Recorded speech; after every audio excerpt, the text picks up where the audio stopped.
साथियों, आप सभी का इस प्लेटफॉर्म पर स्वागत है।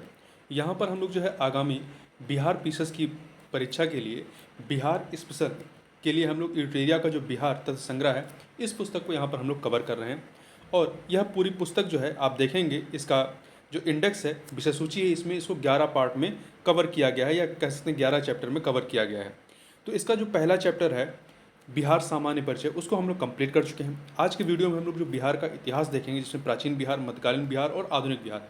मुख्यतः देखिए, जो बिहार का जो मतलब बिहार के पेपर में जो हिस्ट्री का क्वेश्चन आते हैं, वो अधिकतर आपके एंशियंट हिस्ट्री और आपके जो आधुनिक हिस्ट्री कह सकते हैं मॉडर्न हिस्ट्री जो है, वहाँ से ये आपके प्रश्न अधिकतर पूछे जाते हैं, और वो भी वहाँ से जहाँ से आपका बिहार का संबंध रहा है। तो यहाँ पर हम लोग बिहार का इतिहास देखेंगे।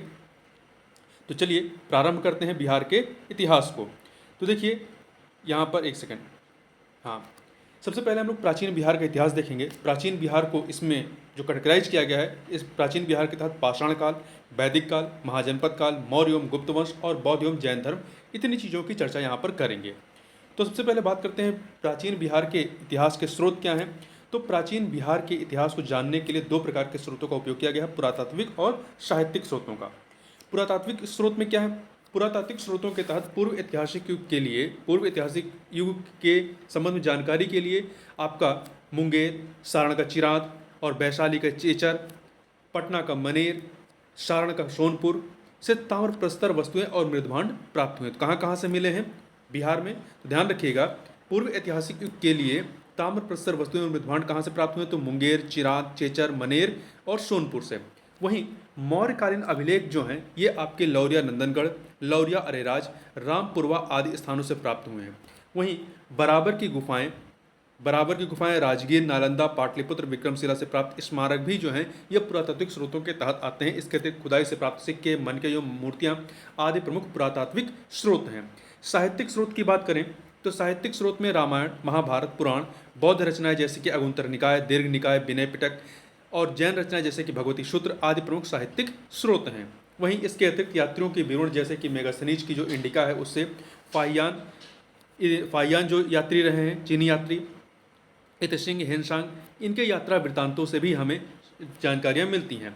इसके अतिरिक्त कौटिल्य के अर्थशास्त्र एवं स्थानीय लेखकों के विवरण से प्राचीन बिहार के इतिहास की विशेष जानकारी मिलती है।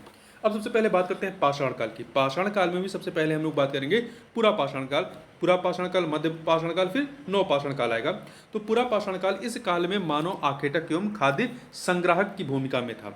ठीक है। दक्षिण बिहार में देखें तो दक्षिण बिहार में मुंगेर एवं नालंदा से बड़े और खुरदुरे पत्थर के कुल्हाड़ी, चाकू, खुरपी आदि प्राप्त हुए हैं। ये यहाँ के पूरा पाषाण काल के अवशेषों के बारे में जानकारी देते हैं, या साक्ष्यों के संबंध में जानकारी देते हैं।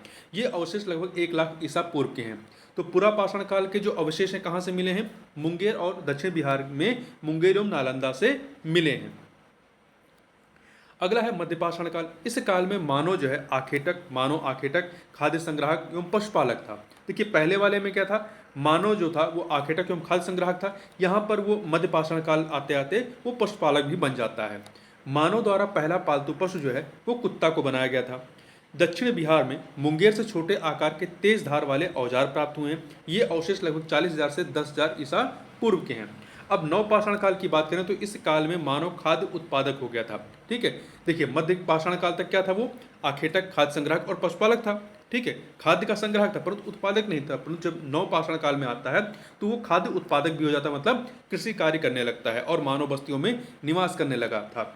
नव पाषाण काल के अवशेष जो है बिहार के मैदानी भागों से प्राप्त हुए। ध्यान रखिएगा, नव पाषाण काल के जो अवशेष हैं बिहार के मैदानी भागों से मिले हैं, जैसे सारण का चिराद, वैशाली का चेचर, पटना का मनेर, रोहतास का सनुआर से पत्थर एवं हड्डियों के औजार प्राप्त हुए हैं। देखिए, चूंकि नव पाषाण काल में क्या है? नव पाषाण काल में खाद्य उत्पादक बन जाता है, कृषि कार्य होता है। तो कृषि कार्य कहाँ पे होगा? कृषि कार्य मैदानी भागों में होगा।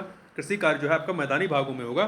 तो इसके नव पाषाण काल के जो अवशेष मुख्यतः आपको मिलेंगे वो आपको मैदानी भागों में मिलेंगे। वो आपका चिराद है, चेचर है, मनेर है, सनुआर है। ठीक है, यहाँ से पत्थर और हड्डियों के औजार प्राप्त हुए हैं।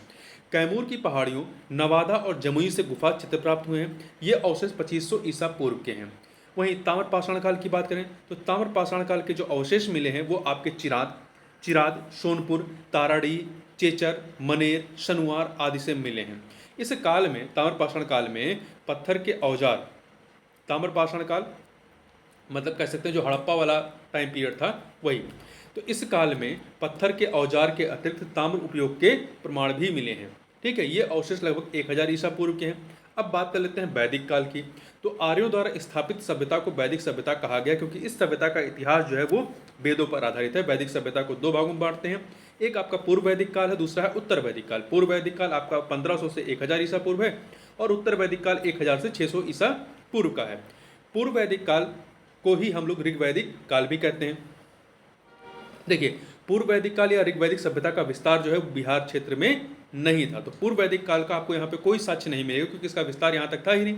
उत्तर वैदिक काल में आर्यों का विस्तार गंडक नदी के तट तक बिहार के क्षेत्र में हो जाता है। उत्तर वैदिक काल में आर्यों का जो विस्तार है वो गंडक नदी के तट तक बिहार के क्षेत्र में हो जाता है।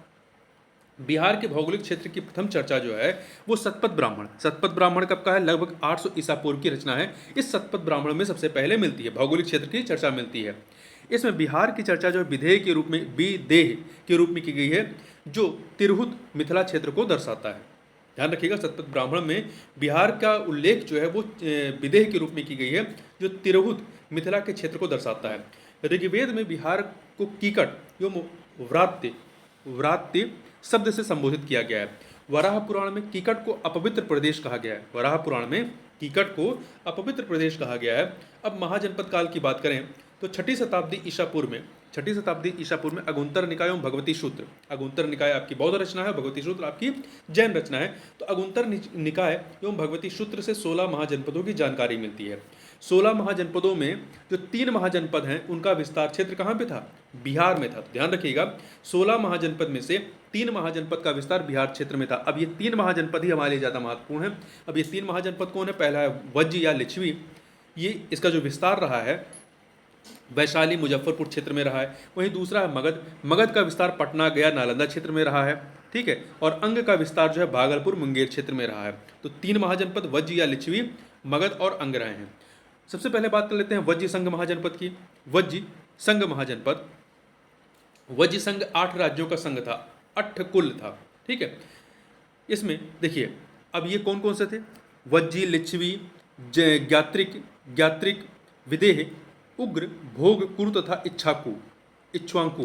तो ये 8 राज्यों का जो संघ था, इसमें 8 राज्य वज्जी था, लिच्छवी, ज्ञात्रिक, विदेह, उग्र, भोग, कुरु तथा इक्ष्वाकु। इस संघ के 8 जनपद थे।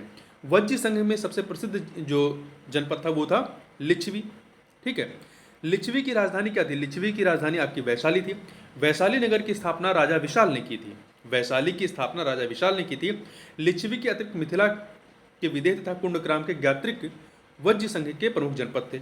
मिथिला के विदेह तथा कुंडग्राम के ज्ञात्रिक वज्ज संघ या लिच्छवी को विश्व के प्रथम गणतंत्र की संज्ञा दी जाती है। अब मगध जनपद की बात कर लेते हैं। मगध महाजनपद जो है ये राजनीतिक, आर्थिक एवं भौगोलिक कारण से सभी महाजनपदों में सबसे अधिक शक्तिशाली था। मगध की प्रारंभिक राजधानी जो थी वो गिरिवज्ज या राजगिरी थी।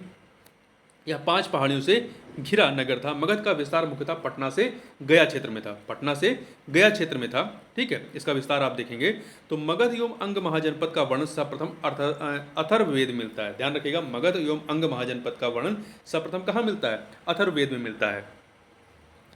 अब अंग महाजनपद जो तीसरा महाजनपद यहाँ का है उसकी बात करें तो अंग महाजनपद का विस्तार भागलपुर एवं मुंगेर के क्षेत्र में था। अंग महाजनपद की राजधानी चंपा थी। अंग के अंतिम शासक ब्रह्मदत्त को हरा करके मगध शासक बिंबिसार ने अंग को मगध में मिला लिया था। ठीक है, तो अंग के अंतिम शासक कौन था? ब्रह्मदत्त। इसे हरा करके जो मगध शासक बिंबिसार था उसने अंग महाजनपद को किसमें मिला लिया? मगध में। अब आगे बात करते हैं मगध के उत्कर्ष एवं उसके राजवंश की। मगध की स्थापना बृहदत्त ने की थी। किसने की थी? बृहद्रथ ने की थी। बृहद्रथ का पुत्र जो था जरासंध इस वंश का सबसे प्रसिद्ध शासक था। जरासंध को भीम ने द्वंद्व युद्ध में पराजित कर उसका वध किया था। इसका वर्णन महाभारत में मिलता है। मगध की प्रारंभिक राजधानी राजगिरी 5 पहाड़ियों से घिरा एक सुरक्षित क्षेत्र था। मगध उर्वर भूमि, नदियों की उपलब्धता, खनिज एवं वन संसाधन की उपलब्धता के कारण आर्थिक रूप से संपन्न क्षेत्र था। बृहद्रथ वंश का अंतिम शासक रिपुंजय था। कौन था? रिपुंजय था। अब बात करते हैं हर्यक वंश की। हर्यक वंश का जो टाइम पीरियड है वो 544 से 412 ईसा पूर्व है। ठीक है, इस वंश की स्थापना किसने की थी? बिंबिसार ने की थी। तो हर्यक वंश की स्थापना किसने की थी? बिंबिसार। बिंबिसार ने ही क्या किया था? अंग वंश के अंग राज्य के या महाजनपद के अंतिम शासक ब्रह्मदत्त को हरा करके अंग को मगध में मिला लिया था। तो बिंबिसार हर्यक वंश का था। बिंबिसार को मगध का वास्तविक संस्थापक माना जाता है। बिंबिसार ने विवाह नीति द्वारा साम्राज्य विस्तार को प्रश्रय दिया था। उसकी पहली पत्नी कौशल देवी कौशल की राजकुमारी थी। इस विवाह से उसे दहेज में काशी का क्षेत्र प्राप्त होता है। ठीक है। उसकी दूसरी पत्नी चलहना या चलन्ना थी। चलहना लिच्छवी के राजा चेटक की पुत्री थी। उसकी तीसरी पत्नी छेवा पंजाब के मद्र की राजकुमारी थी। बिंबिसार ने अवंती के शासक चंद्रप्रदोत के साथ मैत्री संबंध बनाया था। बिंबिसार ने चंद्रप्रदोत के उपचार के लिए, जब चंद्रप्रदोत बीमार होता है तो इसके उपचार के लिए अपने राजवैद्य जीवक को भेजा था अवंती में। बिंबिसार की हत्या 492 ईसा पूर्व में इसके पुत्र अजातशत्रु ने कर दी थी। अजातशत्रु जो है, इसका शासनकाल 492 से लेकर 460 ईसा पूर्व रहता है। अजातशत्रु बिंबिसार के बाद हर्यक वंश का शासक बनता है। इसका वास्तविक नाम क्या था? अजातशत्रु का कुड़िक था। क्या था? कुड़िक था। बिंबिसार एवं कौशल देवी की मृत्यु के बाद कौशल के राजा प्रसेनजीत ने काशी वापस ले लिया। काशी क्या था? काशी जो है बिंबिसार को दहेज मिला था कौशल देवी से शादी करने के लिए, मतलब दहेज के रूप में मिला था। तो जब दोनों की मृत्यु हो जाती है तो कौशल के राजा प्रसेनजीत ने काशी वापस ले लिया, जिस कारण प्रसेनजीत का संघर्ष जो है अजातशत्रु से होता है, जो कि बिंबिसार का पुत्र था। अतः अजातशत्रु ने प्रसेनजीत को पराजित कर काशी पर अधिकार कर लिया। पहले दहेज के रूप में मिला था, अब अधिकार स्वरूप ले लेता है। बाद में अजातशत्रु का विवाह जो है प्रसेनजीत की पुत्री वजीरा से हो जाता है। अजातशत्रु ने वज्र संघियों मल्लों को पराजित किया था। अजातशत्रु प्रारंभ में जैन धर्म को मानता था, परंतु बाद में उसने बौद्ध धर्म को अपना लिया। अजातशत्रु ने 483 ईसा पूर्व में राजगिरी की सप्तपर्णी गुफा में प्रथम बौद्ध संगीत का आयोजन करा। तो कई बार पूछा जाता है कि प्रथम बौद्ध संगीत का आयोजन कहाँ हुआ था और किसके शासनकाल में हुआ था? तो राजगिरी की सप्तपर्णी गुफा में हुआ था और अजातशत्रु के शासनकाल में हुआ था। देखिए, जो बौद्ध संगीत, 4 बौद्ध संगीत होती हैं, इसमें से 3 जो होती हैं, पहली, दूसरी, तीसरी, ये आपकी बिहार में ही होती हैं। चौथा आपका जम्मू कश्मीर में होती है। ठीक है। देखिए, सिंघल अनुसूति के अनुसार 460 ईसा पूर्व में उदयन ने अपने पिता अजातशत्रु को हत्या कर दी। देखिए, अजातशत्रु ने अपने पिता बिंबिसार को मारा था, हत्या की थी। अब अजातशत्रु के पुत्र उदयन ने जो है अपने पिता को मारा। उदयन या उदयन ने अपनी राजधानी राजगिरी से पाटलिपुत्र स्थानांतरित की। पाटलिपुत्र गंगा सोन एवं गंडक के संगम तट पर स्थित था। उदयन के 3 पुत्र अनिरुद्ध, मुंडक एवं नागदशक थे। नागदशक इस वंश का अंतिम शासक बनता है। अब इसके बाद आता है शिशुनाग वंश। शिशुनाग ने हर्यक वंश की जगह शिशुनाग वंश की स्थापना की। शिशुनाग ने वैशाली को अपनी राजधानी बनाया। शिशुनाग ने अवंती के राजा अवंतीवर्धन को पराजित कर अवंती को मगध में मिला लिया। इसके अतिरिक्त शिशुनाग ने वत्स एवं कौशाम्बी को भी मगध में शामिल कर लिया। 394 ईसा पूर्व में शिशुनाग की मृत्यु के बाद कालाशोक मगध का शासक बनता है। पुराणों में उसे काकवर्ण कहा गया है। कालाशोक के समय मगध की राजधानी पुनः पाटलिपुत्र हो जाती है। ठीक है। शिशुनाग के समय में वैशाली राजधानी बनती है। अब मतलब पाटलिपुत्र थी, पाटलिपुत्र की जगह वैशाली बनाता है। अब फिर जब कालाशोक आता है तो मगध की राजधानी पुनः से पाटलिपुत्र हो जाती है। ठीक है। पहले गिरिवज्र या राजगिरी था, फिर वहाँ से पाटलिपुत्र बनता है, पाटलिपुत्र से वैशाली बनता है, फिर वैशाली से फिर से पाटलिपुत्र पहुँच जाते हैं राजधानी के रूप में। कालाशोक ने 383 ईसा पूर्व वैशाली में द्वितीय बौद्ध संगीत का आयोजन कराया था। तो द्वितीय बौद्ध संगीत का आयोजन कब होता है? कालाशोक के समय में। पहली अजातशत्रु के समय में होती है। ठीक है। देखिए, कालाशोक की मृत्यु के बाद उसके 10 पुत्रों ने शासन चलाया। शिशुनाग वंश का जो अंतिम शासक था वो कौन था? नंदीवर्धन था। अब नंद वंश की बात कर लेते हैं। 344 से लेकर 321 ईसा पूर्व तक ये सभी मगध जो महाजनपद था वहाँ पर शासन करते हैं। महापदम नंद ने 344 ईसा पूर्व में शिशुनाग वंश को समाप्त कर नंद वंश की स्थापना की। महापदम नंद ने एकराट अथवा एक छत्र की उपाधि धारण की थी। पाली ग्रंथों में महापदम नंद को उग्रसेन कहा गया है। पुराणों में उसे परशुराम का दूसरा अवतार बताया गया है। महापदम नंद ने पांचाल, इक्ष्वाकु, काशी, अश्मक, कलिंग, मैथिल आदि राज्य को पराजित कर मगध साम्राज्य का विस्तार किया। अब तक मतलब 321 ईसा पूर्व तक के काल में मगध का सर्वाधिक विस्तार महापदम नंद के समय में होता है। व्याकरण के महान विद्वान पाणिनि महापद्म नंद के समकालीन थे। इस वंश का मतलब नंद वंश का अंतिम शासक घनानंद हुआ। घनानंद के समय ही यूनानी शासक सिकंदर ने भारत पर 326 ईसा पूर्व में आक्रमण किया था। नंद वंश आर्थिक एवं सैन्य रूप से काफी संपन्न था। मगध की सैन्य शक्ति के डर से ही सिकंदर की सेना ने व्यास नदी पार करने से इनकार कर दिया था। घनानंद ने अपने दरबार में विद्वान ब्राह्मण चाणक्य का अपमान किया था। चाणक्य ने चंद्रगुप्त मौर्य की सहायता से घनानंद की हत्या करवा दी थी। नंद वंश के पतन के बाद चंद्रगुप्त मौर्य के नेतृत्व में मौर्य वंश की यहाँ पर स्थापना होती है। मौर्य वंश 381 ईसा पूर्व से लेकर 184 ईसा पूर्व तक रहता है। मौर्य वंश में सबसे पहले आते हैं चंद्रगुप्त मौर्य, जिनका शासनकाल रहता है 321 से लेकर 298 ईसा पूर्व तक। जस्टिन एवं स्ट्रैबो ने चंद्रगुप्त मौर्य को सेंड्रोकोटस कहा, जिसकी पुष्टि विलियम जोन्स ने की थी। जस्टिन एवं स्ट्रैबो ने चंद्रगुप्त मौर्य को क्या कहा था? सेंड्रोकोटस। तो कई बार पूछा था कि सेंड्रोकोटस मतलब किसका नाम था, किसके लिए सेंड्रोकोटस शब्द का इस्तेमाल किया गया है, या सेंड्रोकोटस के रूप में किसकी पहचान की जाती है? चंद्रगुप्त मौर्य की।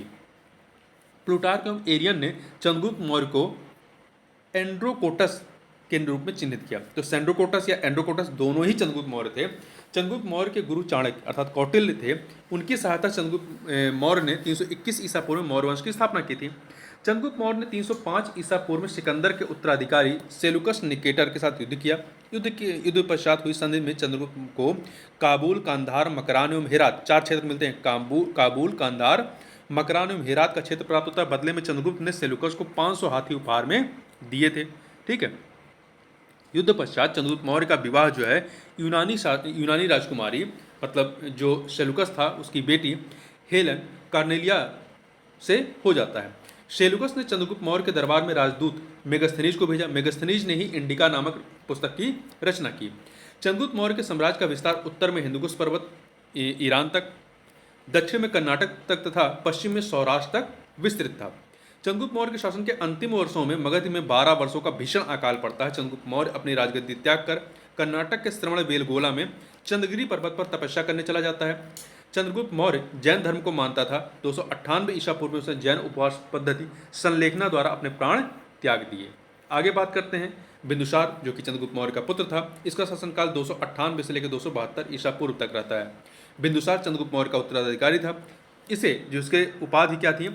अमित्रघात सिंहसेन, मतलब इसके अन्य जो नाम थे बिंदुसार के अमित्रघात सिंहसेन इत्यादि थे। स्टेबो के अनुसार सीरिया के राजा एंटियोकस ने डायमेकस नामक राजदूत को बिंदुसार के दरबार में भेजा था। बिंदुसार के दरबार में मिस्र के राजा टालमी फिलाडेल्फस ने डायनोसिस नामक राजदूत भेजा था। बिंदुसार ने तक्षशिला में हुए विद्रोह को दबाने के लिए अपने पुत्र अशोक को भेजा था। बिंदुसार आजीवक संप्रदाय का अनुयायी था। अब बात करते हैं अशोक की, जो बिंदुसार का पुत्र था, चंद्रगुप्त मौर्य का पोता था। इसका शासनकाल 269 ईस्वी से लेकर के 332 ईसा पूर्व तक रहता है। बिंदुसार की मृत्यु के 4 वर्ष बाद अशोक मौर्य वंश की गद्दी पर बैठा। इससे पूर्व वह उज्जैन का राज्यपाल था। पुराणों में अशोक को अशोकवर्धन कहा गया है। मास्कियम गुर्जरा अभिलेख, जो कि साउथ में है, मास्कियम गुर्जरा के अभिलेख में उसे अशोक कहा गया है। सिंघल अनुश्रुतियाँ, जो कि बौद्ध ग्रंथ हैं, सिंघल अनुश्रुतियों के अनुसार अशोक ने अपने 99 भाइयों की हत्या कर गद्दी प्राप्त की थी। हालांकि अन्य स्रोतों से इसकी पुष्टि नहीं होती है। अशोक ने अपने शासन के 9वें वर्ष में कलिंग युद्ध, जो कि 261 ईसा पूर्व में किया था, और कलिंग को मगध में सम्मिलित किया था। अशोक के 13वें अभिलेख में शिलालेख में कलिंग युद्ध का वर्णन मिलता है। कलिंग युद्ध के बाद अशोक ने बौद्ध धर्म को अपनाया था। उससे पूर्व वह शैव धर्म को मानता था। दिव्यावधान के अनुसार उपगुप्त ने अशोक को बौद्ध धर्म की दीक्षा दी थी। अशोक के शासन के जो महत्वपूर्ण वर्ष रहे, 9वें वर्ष देखिए कलिंग युद्ध होता है, 10वें वर्ष वह बौद्ध गया की यात्रा करता है, 12वें वर्ष निगाली सागर की यात्रा करता है, 13वें वर्ष धम्म का शिलालेखों में अंकन होता है, 14वें वर्ष धम्म महामात्रों की नियुक्ति होती है, और 20वें वर्ष लुम्बिनी की यात्रा अशोक ने यहाँ पर कर घटा करके 1/8 कर दिया था। तो याद रखिएगा 9वें वर्ष, 10वें वर्ष, 12वें, 13वें, 14वें, 20वें। अशोक ने बौद्ध धर्म के प्रचार के लिए पुत्र महेंद्र एवं पुत्री संघमित्रा को श्रीलंका भेजा। अशोक के समय में ही तीसरी बौद्ध संगीत का आयोजन कहाँ होता है? पाटलिपुत्र में होता है। तो इस प्रकार आप देखते हैं 3 बौद्ध संगीत का आयोजन आपका बिहार में ही होता है। अशोक ने लगभग 37 वर्ष तक शासन किया। उसकी मृत्यु 232 ईसा पूर्व में होती है। अशोक के बाद उसके 10 उत्तराधिकारियों ने शासन किया। ये कौन थे?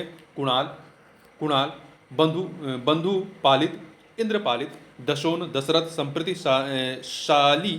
शालीशुक, देवधार्मन, सतधनुष और बृहदत्त थे। मौर्य वंश का अंतिम शासक कौन था? बृहदत्त था। मौर्य वंश का अंतिम बृहद्रथ तक मौर्य वंश का शासनकाल 137 वर्षों तक चलता है। अब बात करते हैं बौद्ध धर्म और जैन धर्म की। सबसे पहले बौद्ध धर्म की बात करते हैं। बौद्ध धर्म के संस्थापक कौन थे? गौतम बुद्ध। इनका जन्म 563 ईसा पूर्व नेपाल के लुम्बिनी में हुआ था।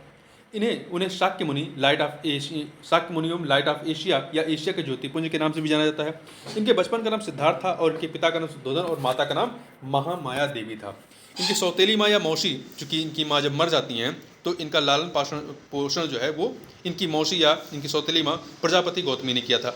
इनकी पत्नी का नाम यशोधरा था। 16 वर्ष की आयु में इनका विवाह होता है। इनके पुत्र का नाम राहुल था। बुद्ध ने 4 दृश्य देखे: बूढ़ा व्यक्ति, बीमार व्यक्ति, एक शव, एक सन्यासी। ये चार दृश्य थे, इन्हें काफ़ी प्रभावित करते हैं और इनका जीवन बदल जाता है। उन्होंने 29 वर्ष की आयु में गृह त्याग कर संन्यास को अपना लिया था। 6 वर्ष की तपस्या के बाद 35 वर्ष की आयु में उन्हें ज्ञान की प्राप्ति होती है। इसके बाद उन्हें तथागत एवं बुद्ध कहा गया। उन्हें ज्ञान की प्राप्ति वैशाख पूर्णिमा को, कब? वैशाख पूर्णिमा को पीपल के वृक्ष के नीचे निरंजना या फल्गु नदी के तट पर बोधगया में हुआ था। बौद्ध धर्म के 4 आर्य सत्य हैं। कौन से? पहला है दुख। दुख मतलब संसार दुख में है। दूसरा है दुख समुदाय, दुख का कारण तृष्णा है। तीसरा है दुख निरोध, दुख निर्वाण हेतु तृष्णा पर विजय आवश्यक है। दुख निरोध का मार्ग, दुख निवारण हेतु अष्टांगिक मार्ग आवश्यक है। अष्टांगिक मार्ग की बात की गई है। तो 4 आर्य सत्य क्या है? दुख है, दुख समुदाय, दुख निरोध और दुख निरोध मार्ग। बौद्ध धर्म का जो अष्टांगिक मार्ग है, ये अष्टांगिक मार्ग क्या है? सम्यक दृष्टि, सम्यक संकल्प, सम्यक वाक, सम्यक कर्म, सम्यक आजीव, सम्यक व्यायाम, सम्यक स्मृति और सम्यक समाधि। बौद्ध धर्म के 3 रत्न हैं: बुद्ध, धम्म और संघ। कई बार पूछा गया क्या है, तो बौद्ध धर्म के 3 रत्न हैं: बुद्ध, धम्म और संघ। बुद्ध ने किस मार्ग का प्रतिपादन किया? तो मध्यम मार्ग का प्रतिपादन किया था इन्होंने। ठीक है, जीवन में व्यक्ति को मध्यम मार्ग का पालन करना चाहिए। बुद्ध ने अपने उपदेश किस भाषा में दिए हैं? पाली भाषा में। बुद्ध ने अपना पहला उपदेश सारनाथ में दिया था। बुद्ध ने सर्वाधिक उपदेश कहाँ पे दिए हैं? कौशल की राजधानी श्रावस्ती में दिए थे। बुद्ध की मृत्यु 483 ईसा पूर्व में मल्ल की राजधानी, जो मल्ल महाजनपद था की राजधानी कुशीनगर में 80 वर्ष की आयु में होती है। बुद्ध के प्रथम गुरु कौन थे? अलार कलाम वैशाली में रहते थे। द्वितीय गुरु इनके थे रुद्रक रामपुत्र, जो कि राजगीर से संबंधित थे। ठीक है, बौद्ध धर्म के 10 शील या आचरण कौन कौन से थे? पहला है सत्य, दूसरा है अहिंसा, तीसरा अस्तेय, चौथा है अपरिग्रह, 5वां है ब्रह्मचर्य, 6ठा है नृत्य गायन का त्याग, 7वां है असमय भोजन का त्याग, 8वां है कोमल सैया का त्याग, 9वां है श्रृंगार प्रसाधनों का त्याग और 10वां है मद्य सेवन नहीं करना। बुद्ध के जीवन के घटनाक्रम, उसके प्रतीक क्या रहे? जन्म का प्रतीक कमल है। कमल किसका प्रतीक है? जन्म का। यौवन का शाण है। महाविनिष्क्रमण मतलब जब ये गृह त्याग देते हैं तो ये है घोड़ा। संबोधि ज्ञान प्राप्ति का क्या है? पीपल या बोधि वृक्ष है। महापरिनिर्वाण मृत्यु का पद चिन्ह या स्तूप है। और धर्मचक्र प्रवर्तन जो प्रथम उपदेश देते हैं उसका चक्र है।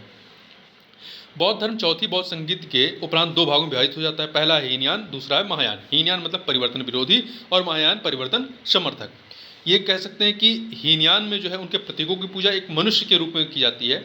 ठीक है, और महायान में उनको ईश्वर के रूप में पूजा जाता है। 8वीं सदी में बौद्ध धर्म के आडंबर वाले शाखा वज्रयान का विकास होता है। बौद्ध धर्म के आडंबर वाले शाखा वज्रयान का विकास होता है। बौद्ध धर्म के जो त्रिपिटक हैं कौन कौन से? सुत्त पिटक, विनय पिटक, अभिधम्म पिटक। सुत्त पिटक में क्या है? बुद्ध के उपदेशों का संकलन है। सुत्त पिटक में बुद्ध के उपदेशों का संकलन है। सबसे पहले बृहद पिटक, जिसका संकलन आनंद ने किया। दूसरा है विनय पिटक, संघ के नियमों का संकलन है। सबसे लघुत्तम पिटक, जिसका संकलन उपाली ने किया था। जो सुत्त पिटक है सबसे बृहद है, मतलब सबसे बड़ा पिटक जो है वो आपका सुत्त पिटक है, इसका संकलन आनंद ने किया था। जबकि विनय पिटक सबसे लघुत्तम छोटा पिटक है, जिसका संकलन उपाली ने किया था। अभिधम्म पिटक, इसमें बुद्ध के दार्शनिक विचारों का संकलन किया गया है। इस पिटक का संकलन मोगलीपुत्र तीसरे ने किया था, ध्यान रखिएगा।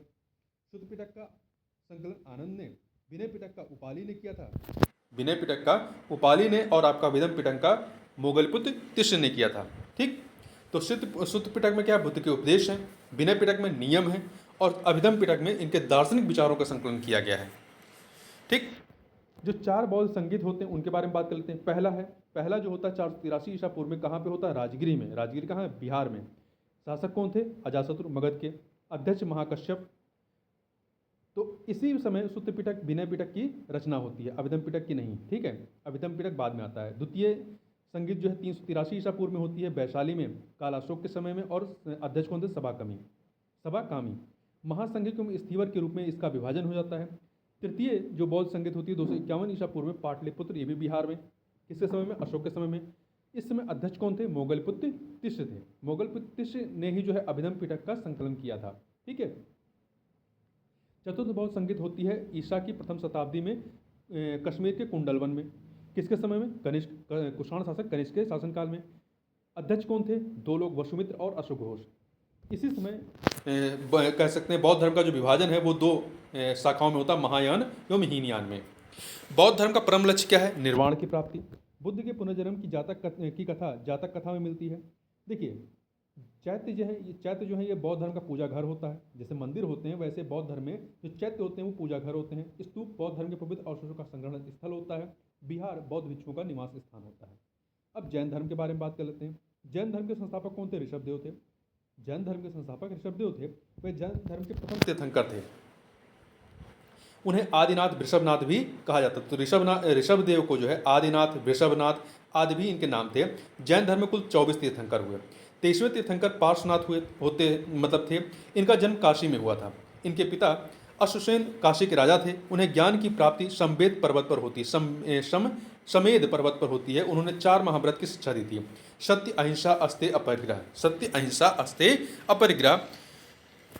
महावीर स्वामी जैन धर्म के 24वें तीर्थंकर थे। महावीर स्वामी को जैन धर्म का वास्तविक संस्थापक माना जाता है। इनका जन्म 540 ईसा पूर्व में, कुछ जगहों पे 499 ईसा पूर्व भी माना गया है, तो वैशाली के कुंड ग्राम में होता है। इनके पिता का नाम सिद्धार्थ था। ये ज्ञात्रिक कुल के प्रधान थे। ज्ञात्रिक जो है आपका जो वज्जी महाजनपद था, वज्जी महाजनपद जो है आपका 8 कह सकते हैं राज्यों से मिलकर बना था, उसमें से एक ज्ञात्रिक भी था।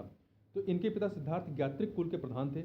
इनकी माता त्रिशला लिच्छवी गणराज्य की राजकुमारी थी। लिच्छवी ये भी वज्जी संघ के तहत ये आता था। इनकी पत्नी का नाम यशोदा था। इनकी पुत्री का नाम प्रियदर्शनी या अनोज्जा था। इनके जमाता या दामाद का नाम जमाली या जमाली था। इन्होंने 30 वर्ष की आयु में गृह त्याग दिया था। महात्मा बुद्ध ने 29 वर्ष की आयु में त्यागा था। 12 वर्षों के कठोर तप के बाद 42 वर्ष की आयु में इन्हें कैवल्य ज्ञान की प्राप्ति होती है। कहाँ? जिम्ब्रिक ग्राम में ऋजुपालिका नदी के तट पर साल वृक्ष के नीचे। बुद्ध को पीपल के वृक्ष के नीचे हुआ था। ठीक है, 6 वर्ष की कठोर तपस्या के बाद। जैन धर्म में भी तीर्थरत्न हैं कौन कौन से? सम्यक दर्शन, सम्यक ज्ञान, सम्यक आचरण। जैन धर्म के जो 5 महाव्रत हैं कौन कौन से? सत्य, अहिंसा, अस्तेय, अपरिग्रह, ब्रह्मचर्य। सत्य मतलब झूठ नहीं बोलना, अहिंसा हिंसा नहीं करना, अस्तेय चोरी नहीं करना, अपरिग्रह धन को संग्रह नहीं करना, और ब्रह्मचर्य इंद्रियों को वश में करना। 5वां महाव्रत जो ब्रह्मचर्य है इसे महावीर स्वामी द्वारा प्रतिपादित किया गया, जबकि जो 4 थे वो 23वें तीर्थंकर जो आपके थे पार्श्वनाथ, उन्होंने 4 की बात की थी। ठीक है, देखिए अनेकांतवाद या शादवाद या सप्तभंगी ज्ञान सिद्धांत का संबंध जो है वो जैन धर्म से है। इसमें शादवाद मतलब कोई भी चीज़ एकदम से सही नहीं होती, उसके कई सारे एंगल हो सकते हैं। ठीक है, मतलब यहाँ पे शायद या घड़ा है, शायद या काला है या हरा है, इस प्रकार से यहाँ पे किया जाता है। मतलब आप किसी चीज़ को ये नहीं कह सकते कि ये जो आप कह रहे हैं वही सही है। ठीक है, महावीर स्वामी ने अपना पहला उपदेश राजगृह में दिया था। जैन धर्म के जो तीर्थंकर एवं उनके प्रतीक हैं महत्वपूर्ण, उनकी बात कर लेते हैं। प्रथम तीर्थंकर ऋषभदेव, इनका जो प्रतीक था बैल या वृषभ है। द्वितीय तीर्थंकर अजीतनाथ हैं, इनका प्रतीक हाथी है। 23वें तीर्थंकर पार्श्वनाथ सर्प, और 24वें जो हैं आपके महावीर स्वामी, इनका सिंह है। तो पहले का बैल या वृषभ है, दूसरे के हाथी हैं, 23वें के सर्प हैं और 24वें के सिंह। महावीर स्वामी के अतिरिक्त 12वें तीर्थंकर वासुपूज्य का जन्म भी बिहार में हुआ था। ये भी ध्यान रखिएगा, महावीर स्वामी का भी बिहार में होता है और वासुपूज्य जो 12वें तीर्थंकर थे उनका भी बिहार में हुआ था। जो जैन संगीतियाँ होती हैं 2 होती हैं। पहले 310 ईसा पूर्व में होती है, कहाँ पर? बिहार के पाटलिपुत्र में। चंद्रगुप्त मौर्य के समय में होती है। चंद्रगुप्त मौर्य के समय में अध्यक्ष स्थूलभद्र दिगंबर एवं श्वेतांबर में जैन धर्म का इसी समय विभाजन हो जाता है। जैन धर्म के 12 अंगों का संकलन किया जाता है। द्वितीय 512 ईसा पूर्व में ईस्वी में होता है, 512 ईस्वी में गुजरात के बल्लभी में। अध्यक्ष कौन थे? देवर्षि श्रमण थे। इसमें यहाँ पर जैन धर्म ग्रंथों का अंतिम संकलन होता है। महावीर स्वामी की मृत्यु 468 ईसा पूर्व में 72 वर्ष की आयु में पावापुरी में होती है। जैन धर्म का विभाजन प्रथम जैन संगीत में श्वेतांबर एवं दिगंबर के रूप में हो जाता है, जबकि देखिए आपका बौद्ध धर्म का जो विभाजन होता है वो चौथी जो बौद्ध संगीत होती है वहाँ पर होता है।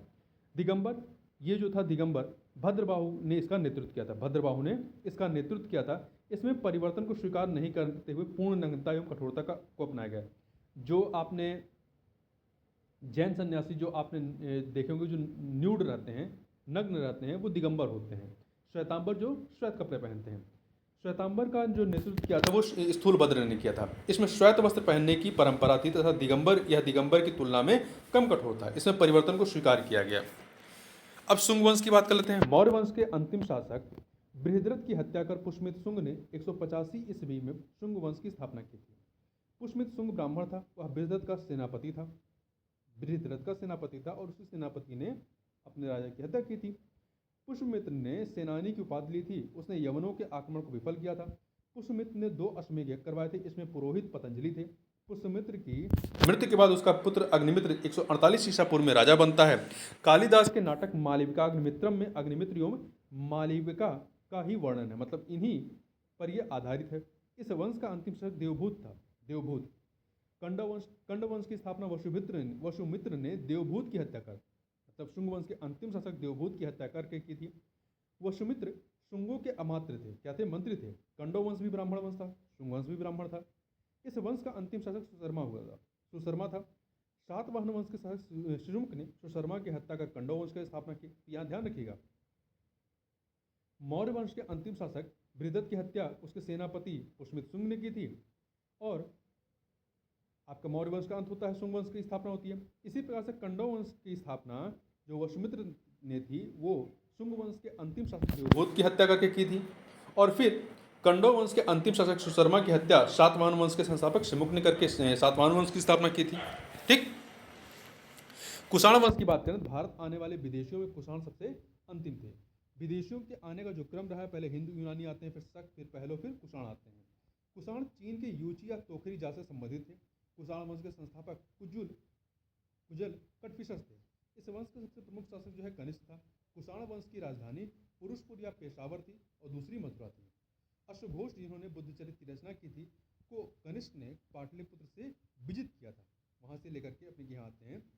कनिष्क के समय में गांधार और मथुरा कला का विकास होता है। कनिष्क ने चौथी बौद्ध संगीत का आयोजन कश्मीर के कुंडल वन में करवाया था। कनिष्क ने 78 ईस्वी में राजा बनने के अवसर पर शक संबोध चलवाया था। कनिष्क के समय में सिल्क मार्ग पर कुषाणों का आधिपत्य था। अब गुप्त वंश की बात कर लेते हैं। गुप्त वंश की स्थापना श्रीगुप्त ने की थी। श्रीगुप्त का जो शासनकाल है 240 ईस्वी से 280 ईस्वी।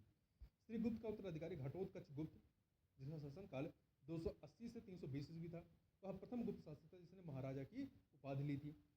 फिर आते हैं चंद्रगुप्त मौर्य, 320 से लेकर के 335 ईस्वी तक शासन करते हैं। गुप्त वंश का वास्तविक संस्थापक चंद्रगुप्त प्रथम को माना जाता है। उन्होंने 320 ईस्वी में गुप्त संवत चलाया था। चंद्रगुप्त प्रथम ने लिच्छवियों की राजकुमारी कुमार देवी से विवाह किया था। वह प्रथम गुप्त शासक था। चंद्रगुप्त प्रथम जो है प्रथम गुप्त शासक था जिसने महाराजा धीराज की उपाधि धारण की थी। चंद्रगुप्त प्रथम के बाद आते हैं समुद्रगुप्त, 335 से 375 ईस्वी। इतिहासकार स्मिथ ने समुद्रगुप्त को भारत का नेपोलियन कहकर संबोधित किया। यह प्रश्न पूछा गया है कई बार, आपका यूपी पीसीएस में भी, बिहार पीसीएस में भी और कई जगह पे, कि किसको भारत का नेपोलियन कहा गया है? तो समुद्रगुप्त को। समुद्रगुप्त ने पराक्रमांक, अप्रतिरथ आदि की उपाधि भी धारण की थी। समुद्रगुप्त के अभियानों की चर्चा हरिश्चंद्र द्वारा रचित प्रयाग प्रशस्त में मिलती है। उसने उत्तरापथ के 9 राजाओं तथा दक्षिणापथ के 12 राजाओं को विजित किया था। समुद्रगुप्त ने उत्तरपथ के 9 राजाओं तथा दक्षिणापथ के 12 राजाओं को विजित किया था। समुद्रगुप्त को कविराज भी कहा गया है। समुद्रगुप्त को उसके सिक्के पर बीड़ा बजाते हुए दिखाया गया है। बीड़ा, जिसको सरस्वती भी बजाती हैं, ठीक है। समुद्रगुप्त का दरबारी कवि हरिश्चंद्र था। समुद्रगुप्त वैष्णव धर्म को मानता था।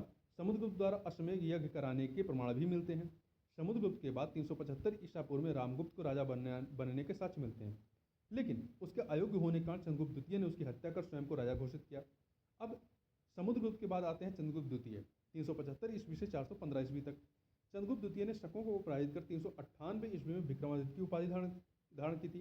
चंद्रगुप्त द्वितीय ने देवगुप्त, देवराज और देवश्री आदि की उपाधियां भी धारण की थी। इनकी अन्य उपाधियां क्या हैं? देवगुप्त, देवराज, देवश्री। चंद्रगुप्त द्वितीय ने ध्रुव देवी एवं कुबेर नाग से 2 शादियां की थी। ध्रुव देवी और कुबेर नाग से विवाह किया था। कुबेर नाग से उत्पन्न पुत्री प्रभावती गुप्त का विवाह वाक्टक नरेश रुद्रसेन द्वितीय के साथ किया था। रुद्रसेन की मृत्यु के बाद प्रभावती ने अपने अल्पवयस्क पुत्रों के संरक्षिका के रूप में शासन किया था। उस दौरान प्रभावती ने चंद्रगुप्त द्वितीय की सहायता से गुजरात और काठियावाड़ पर विजय प्राप्त की थी। चीनी यात्री फाहियान चंद्रगुप्त द्वितीय के समय भारत आते हैं। फाहियान भारत में 14 वर्षों तक 399 से लेकर 414 ईस्वी तक रहते हैं। चंद्रगुप्त द्वितीय को मेहरौली लौह स्तंभ में चंद्र नाम से संबोधित किया गया है। मेहरौली लौह स्तंभ चंद्रगुप्त द्वितीय का माना जाता है। चंद्रगुप्त द्वितीय के 9 दरबार में 9 रत्न थे। कौन कौन से? कालिदास, धन्वंतरी, अमर सिंह, वारामिहिर, शंकु शंकु बेताल भट्ट, घटकरपर, छपड़क और भरूची। कुमारगुप्त प्रथम के बाद आते हैं चंद्रगुप्त द्वितीय के बाद कुमारगुप्त प्रथम 415 ईस्वी से लेकर के 455 ईस्वी तक। चंद्रगुप्त द्वितीय ध्रुव देवी का पुत्र कुमारगुप्त प्रथम 415 ईस्वी में शासक बनता है। नालंदा विश्वविद्यालय की स्थापना कुमारगुप्त के समय में होती है। गुप्त काल में नालंदा विश्वविद्यालय शिक्षा का प्रमुख केंद्र था। बाद में यहाँ बौद्ध धर्म के शिक्षा का सबसे प्रमुख केंद्र बन जाता है। स्कंदगुप्त, कुमारगुप्त के बाद स्कंदगुप्त आते हैं 455 ईस्वी से लेकर 467 ईस्वी तक। मध्य एशिया के बर्बर जाति हूणों का आक्रमण स्कंदगुप्त के समय में होता है। स्कंदगुप्त ने हूणों को पराजित कर भारत से बाहर खदेड़ दिया था। इसका वर्णन जूनागढ़ अभिलेख में मिलता है। अभिलेख में हूणों को मलेच्छ कहा गया है। स्कंदगुप्त ने चंद्रगुप्त मौर्य द्वारा निर्मित सुदर्शन झील का पुनरुद्धार करवाया था। ठीक है, चंद्रगुप्त मौर्य जो मौर्य काल के थे। स्कंदगुप्त ने शक्रादित्य की उपाधि धारण की। कई बार पूछा गया कि शक्रादित्य की उपाधि किसने धारण की थी? तो स्कंदगुप्त ने की थी। गुप्त वंश का जो अंतिम शासक था वो विष्णुगुप्त था। गुप्त वंश के साथ मगध वंश का अंत हो जाता है। गुप्त वंश के अंत के साथ ही मगध वंश का अंत हो जाता है। इतिहासकार B.A. स्मिथ ने सांस्कृतिक उपलब्धियों के कारण गुप्त काल को स्वर्ण युग की संज्ञा दी। पाल वंश की बात करते हैं। पाल वंश की स्थापना गोपाल ने 750 ईस्वी में की थी। गोपाल ने ओदंतपुरी विश्वविद्यालय की स्थापना बिहार शरीफ में की थी। इस वंश का सबसे प्रमुख शासक धर्मपाल था। धर्मपाल ने विक्रमशिला विश्वविद्यालय भागलपुर में इसकी स्थापना की थी। वर्तमान भागलपुर, यहाँ पर विक्रमशिला विश्वविद्यालय की स्थापना की थी। सोमपुर महाविहार जो कि वर्तमान बांग्लादेश में है, इसका निर्माण भी धर्मपाल ने करवाया था। धर्मपाल ने त्रिपक्षीय संघर्ष में प्रतिहारों एवं राष्ट्रकूटों से संघर्ष किया था। जो त्रिपक्षीय संघर्ष होता है पाल, प्रतिहाल और राष्ट्रकूटों में होता है। ठीक है, तो इसमें धर्मपाल ने त्रिपक्षीय संघर्ष में प्रतिहारों एवं राष्ट्रकूटों से संघर्ष किया था। धर्मपाल प्रतिहार शासक वत्सराज से पराजित हुआ था। बाद में धर्मपाल ने राष्ट्रकूट शासक ध्रुव और प्रतिहार शासक वत्सराज को पराजित किया। उसने कुछ समय के लिए कन्नौज पर अधिकार भी किया था। धर्मपाल ने उत्तर पथ स्वामी की उपाधि धारण की थी। धर्मपाल के बाद उसका पुत्र जो है देवपाल 810 ईस्वी में शासक बनता है। देवपाल ने मुंगेर को अपनी राजधानी बनाया। देवपाल ने इंडोनेशिया के जावा के शैलेंद्र वंशी शासक बालपुत्र देव को नालंदा में बिहार बनवाने के लिए 5 गांव दान में दिए थे। देवपाल के बाद विग्रहपाल, महिपाल, रामपाल आदि ने शासन किया। पालकालीन कांसे की मूर्तियां अपनी कलात्मकता के लिए काफ़ी प्रसिद्ध रही हैं। धीमन एवं बिठपाल इस कला के प्रवर्तक माने जाते हैं। ठीक, प्राचीन बिहार इतिहास के विभिन्न वंश एवं शासक एवं उनकी राजधानी की बात कर लेते हैं थोड़ा सा। देखिए, बृहदरथ की राजधानी की जो राजधानी थी गिरिवज या राजगिरी मगध की प्रथम राजधानी थी। बिम्बिसार के समय में गिरिवज और राजगिरी थी। उदयन के समय पाटलिपुत्र हो जाती है। शिशुनाग के समय वैशाली और फिर कालाशोक के समय पाटलिपुत्र हो जाती है। नंद वंश के समय पाटलिपुत्र रहती है। मौर्य वंश में भी पाटलिपुत्र रहती है। कुषाण के समय में पुरुषपुर एवं मथुरा राजधानी हो जाती है। गुप्त वंश में पाटलिपुत्र और पाल वंश में मुंगेर।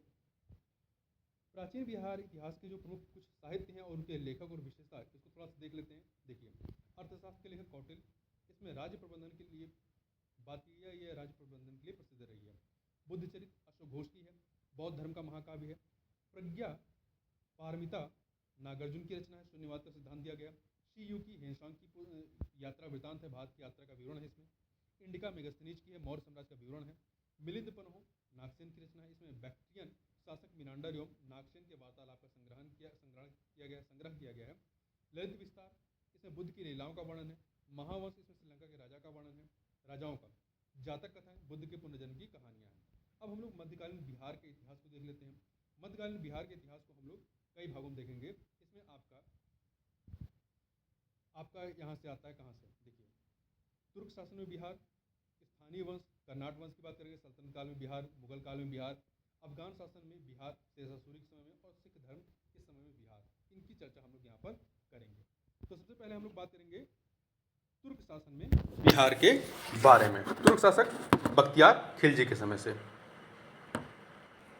देखिए, बिहार में तुर्क सत्ता की स्थापना का वास्तविक श्रेय बख्तियार खिलजी को जाता है। बख्तियार खिलजी कुतुबुद्दीन ऐबक का दास था। बख्तियार खिलजी के आक्रमण के समय बिहार में छोटे छोटे शासकों का शासन था। उत्तर बिहार में कर्नाट वंश का शासन था।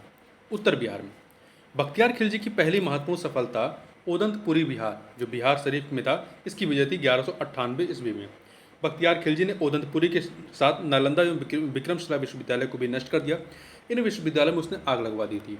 उसने 1203 से 1204 ईस्वी में बंगाल के नदिया पर चढ़ाई की, जो सेन वंश की राजधानी थी। उस समय सेन वंश का शासक लक्ष्मण सेन था। लक्ष्मण सेन बिना लड़ाई ही डर कर भाग गया। बख्तियार खिलजी ने इस क्षेत्र पर अधिकार कर लखनौती को अपनी राजधानी बनाया। बख्तियार की हत्या उसके एक अधिकारी अली मर्दान ने कर दी थी। उसके शव को बिहार शरीफ के इमादपुर में दफनाया गया। स्थानीय वंश कर्नाट वंश की बात करें तो मिथिला के कर्नाट वंश ये कहाँ के थे? कर्नाट वंश मिथिला में। पाल वंश के पतन के बाद तिरहुत मिथिला क्षेत्र में कर्नाट वंश का उदय होता है। कर्नाट वंश के संस्थापक कौन थे? नान्य देव थे। कौन थे?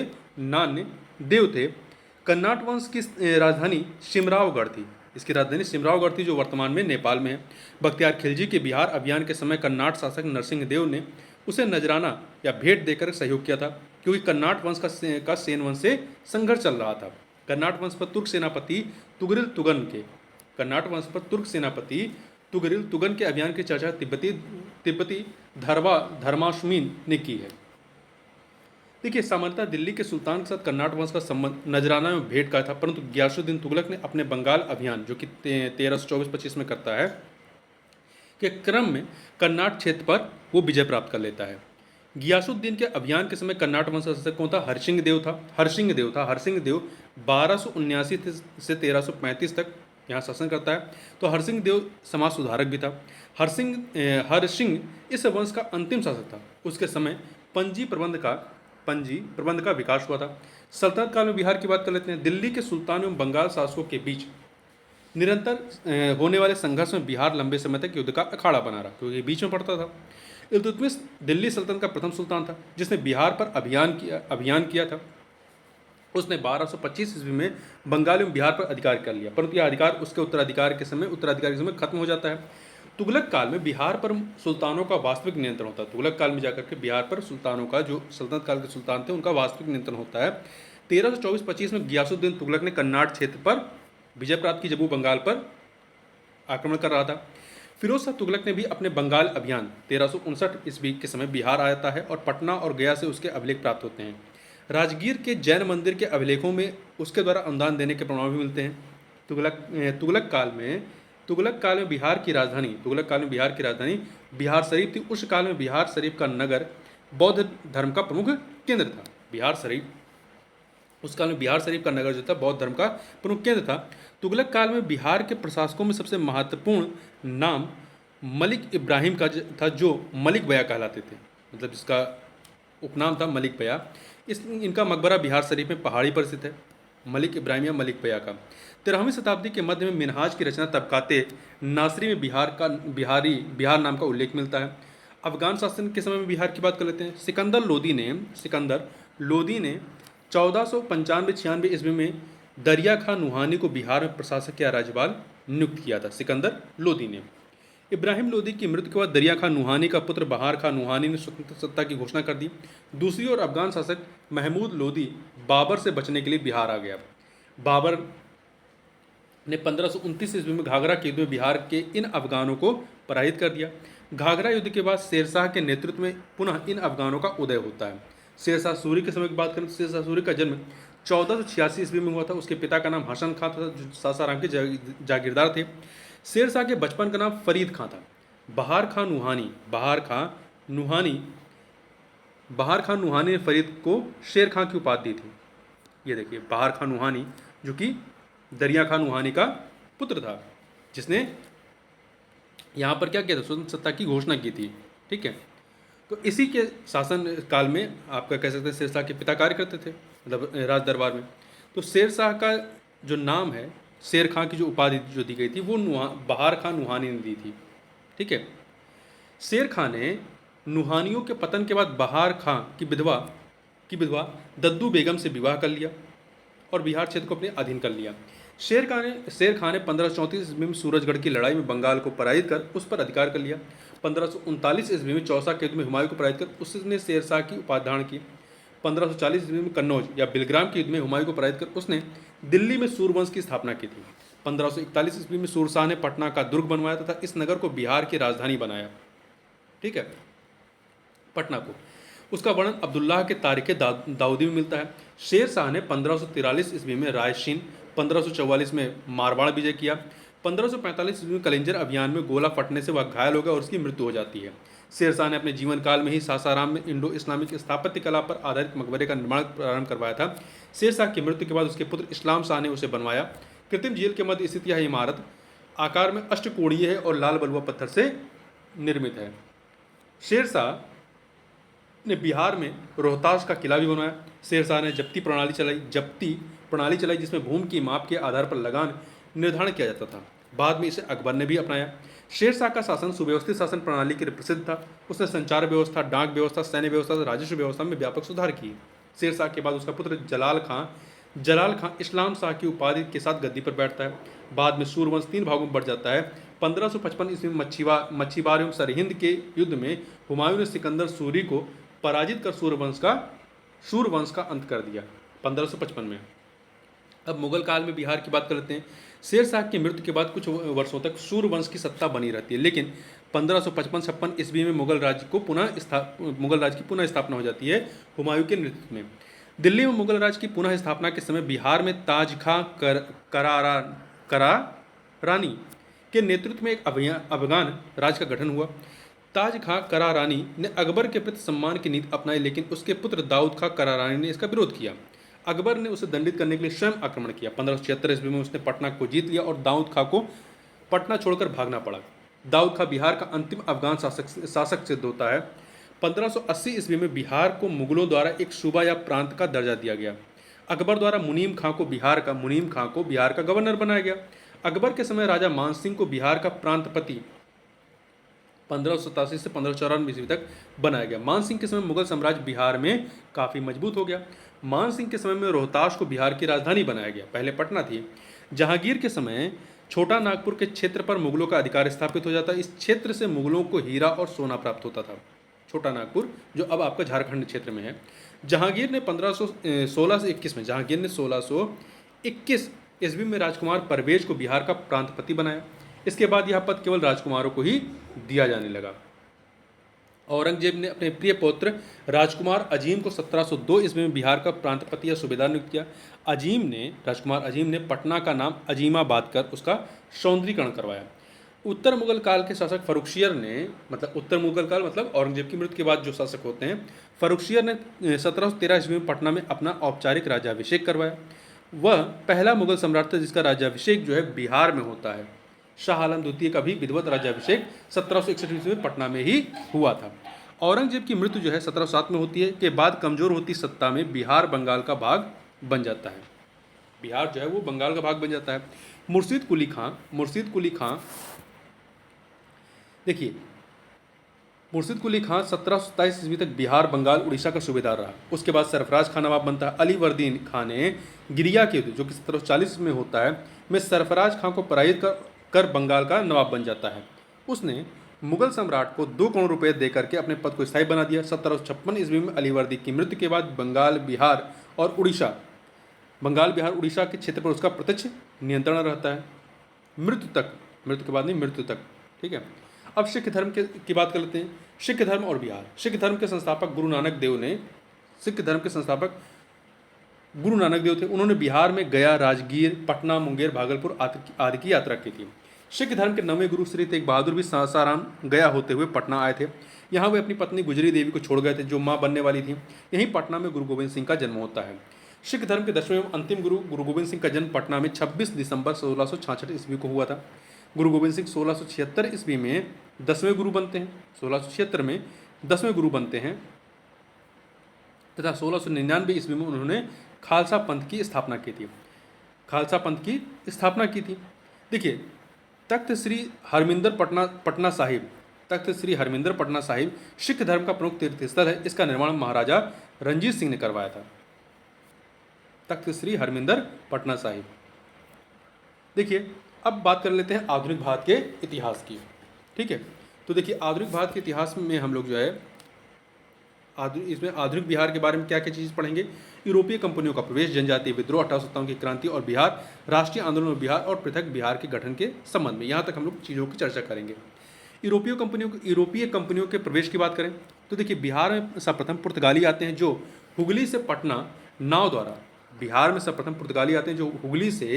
हुगली जो कि आपका पश्चिम बंगाल में से पटना नाव द्वारा व्यापार करते थे। वह पटना से सोरा, सूती वस्त्र, चीनी मिट्टी के बर्तन, मसाले आदि प्राप्त करते थे। 1632 ईस्वी में पटना पटना कॉलेज की उत्तरी इमारत। पटना में डचों ने अपना व्यापारिक केंद्र स्थापित किया। किसने? डचों ने। डचों की अभिरुचि सूती वस्त्र और 16 आदमी थी। अंग्रेजों ने 1620 ईस्वी में पटना के आलमगंज में अपना व्यापारिक केंद्र स्थापित किया। तो सबसे पहले अपना व्यापारिक केंद्र कौन बनाता है? डच बनाते हैं पटना में, ठीक है। लेकिन जो अंग्रेजों ने 1620 में आलमगंज में अपना व्यापारिक केंद्र बनाया था वो 1621 में बंद हो जाता है और उन्हें व्यापारिक केंद्र स्थापित करने में वास्तविक सफलता 1651 में मिलती है, 1651 में। अंग्रेज यात्री पीटर मुंडी 1632 में बिहार आता है।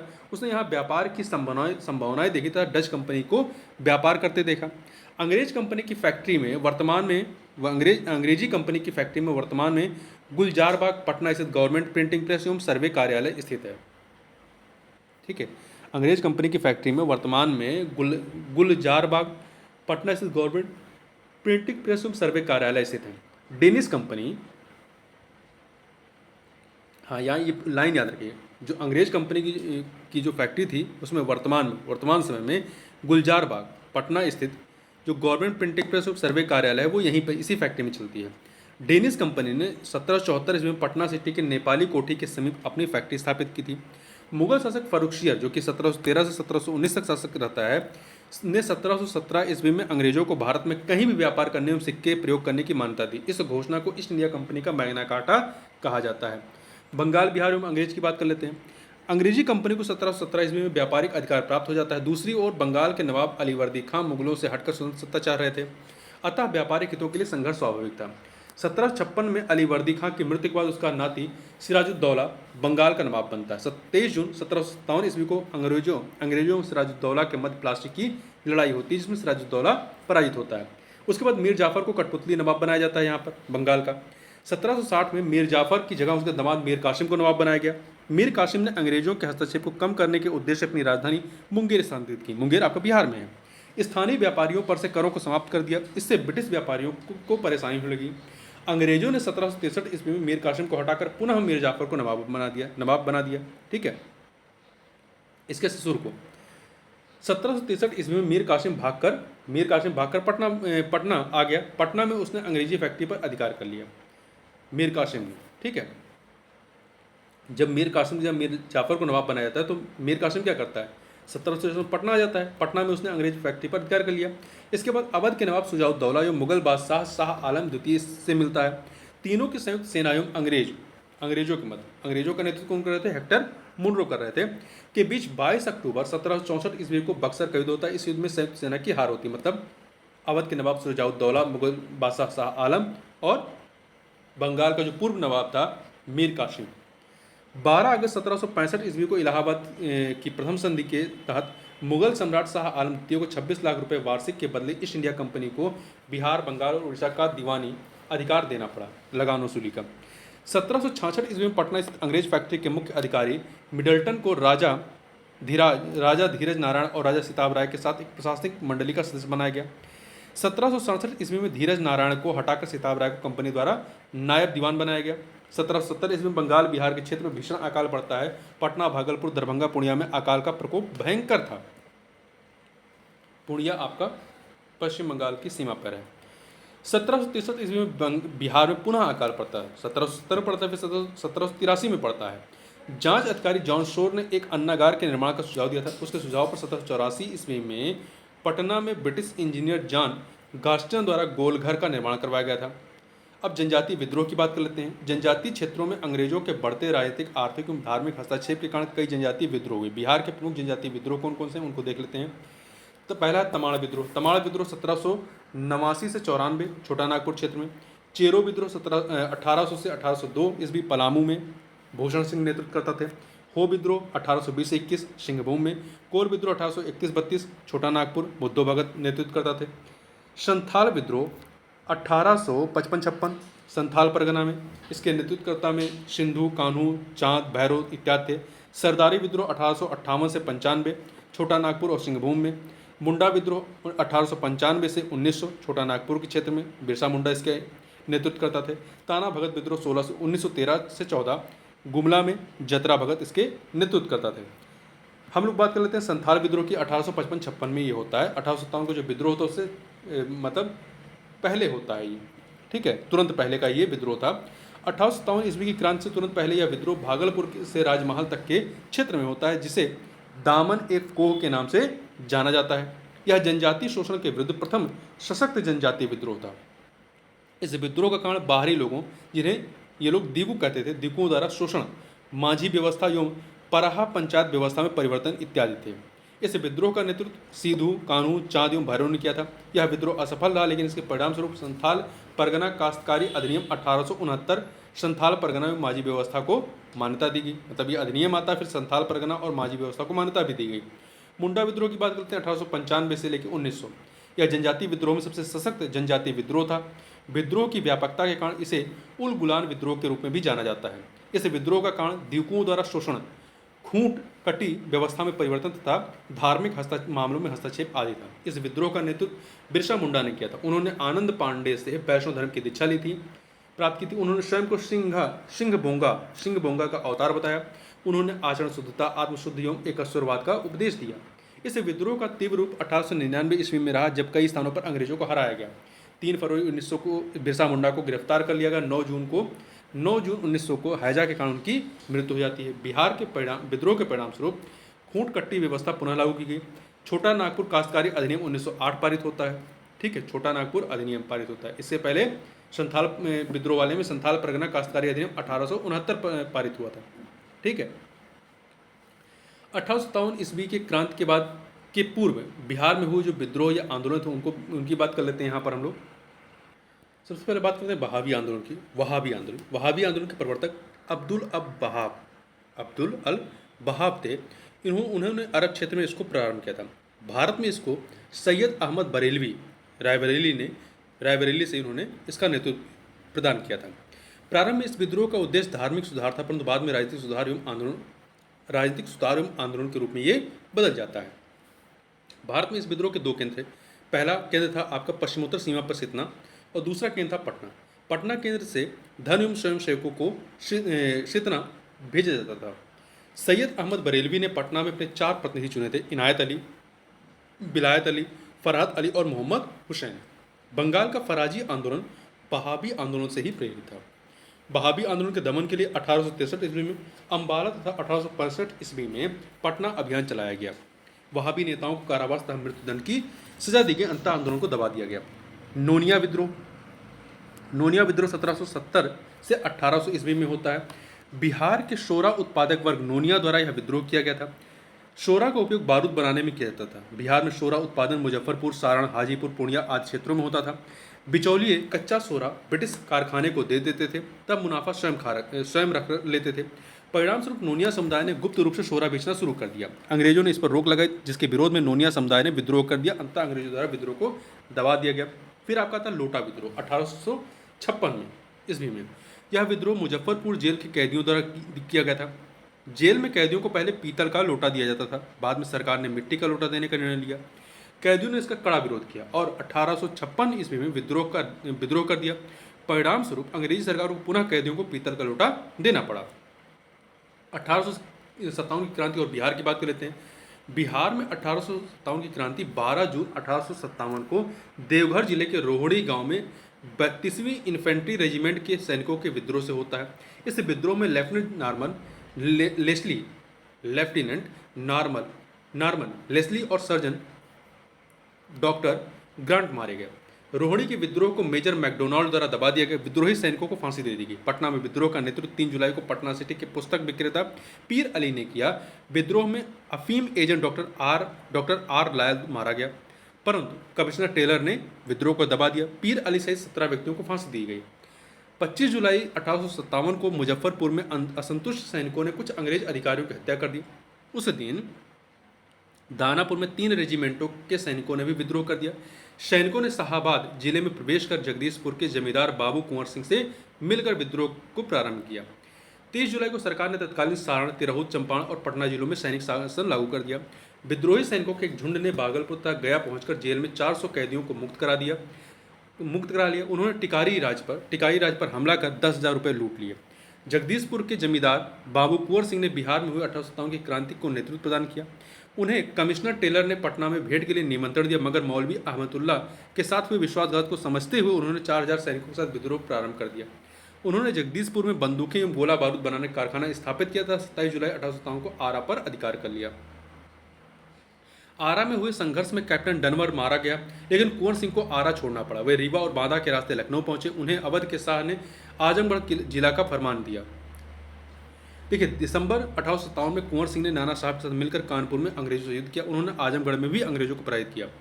23 अप्रैल 1858 को कैप्टन ली ग्रांट के नेतृत्व में आई ब्रिटिश सेना को कुंवर सिंह ने बुरी तरह पराजित किया। शिवराजपुर घाट गंगा नदी किनारे पार करने के क्रम में सेनापति डगलस की गोली से कुंवर सिंह का बायां हाथ घायल हो जाता है। उन्होंने अपना बायां हाथ काटकर गंगा में प्रवाहित करते हुए कहा कि हे गंगा मैया, अपने प्यारे की अकिंचन भेंट स्वीकार करो। 26 अप्रैल 1858 को कुंवर सिंह की मृत्यु हो जाती है। कुंवर सिंह की मृत्यु के बाद उनके छोटे भाई अमर सिंह ने आंदोलन का नेतृत्व संभाला, जबकि दूसरे भाई हरिकिशन सिंह ने उनको पूर्ण सहयोग दिया। अमर सिंह ने कैमूर की पहाड़ियों में मोर्चाबंदी कर सरकार के विरुद्ध संघर्ष जारी रखा। नवंबर 1858 ईस्वी तक अंग्रेजी अधिकार पुनः स्थापित हो जाता है। विद्रोहियों ने हथियार डाल दिए। महारानी विक्टोरिया ने क्षमादान की घोषणा की, परंतु अमर सिंह आदि को दंडित किया गया। अब कांग्रेस की स्थापना और बिहार की बात कर लेते हैं। 28 दिसंबर 1885 ईस्वी को बंबई के गोकुलदास संस्कृत विद्यालय में एओ ह्यूम द्वारा भारतीय राष्ट्रीय कांग्रेस की स्थापना की गई। प्रथम अधिवेशन की अध्यक्षता WC बनर्जी ने की थी। इस अधिवेशन में 72 प्रतिनिधियों ने भाग लिया था। इसमें बिहार से कोई भी प्रतिनिधि शामिल नहीं था, ध्यान रखिएगा, ठीक है। कांग्रेस के दूसरे अधिवेशन में बिहार से 31 प्रतिनिधियों ने भाग लिया था। कितने? 31 ने। बिहार में हुए जो कांग्रेस के अधिवेशन हैं, मुख्यतः 3 अधिवेशन यहाँ पर हुए हैं, उनकी बात कर लेते हैं। 27वां, 37वां और 54वां। 27वां अधिवेशन 1912 ईस्वी में होता है। 1912 में पटना के बांकीपुर में अध्यक्ष RN मुधोलकर थे।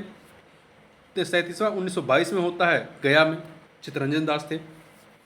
54वां होता है 1940 में झारखंड के रामगढ़, अब ये झारखंड में है, तो 1940 में यहाँ पर होता है मौलाना अबुल कलाम आज़ाद के नेतृत्व में।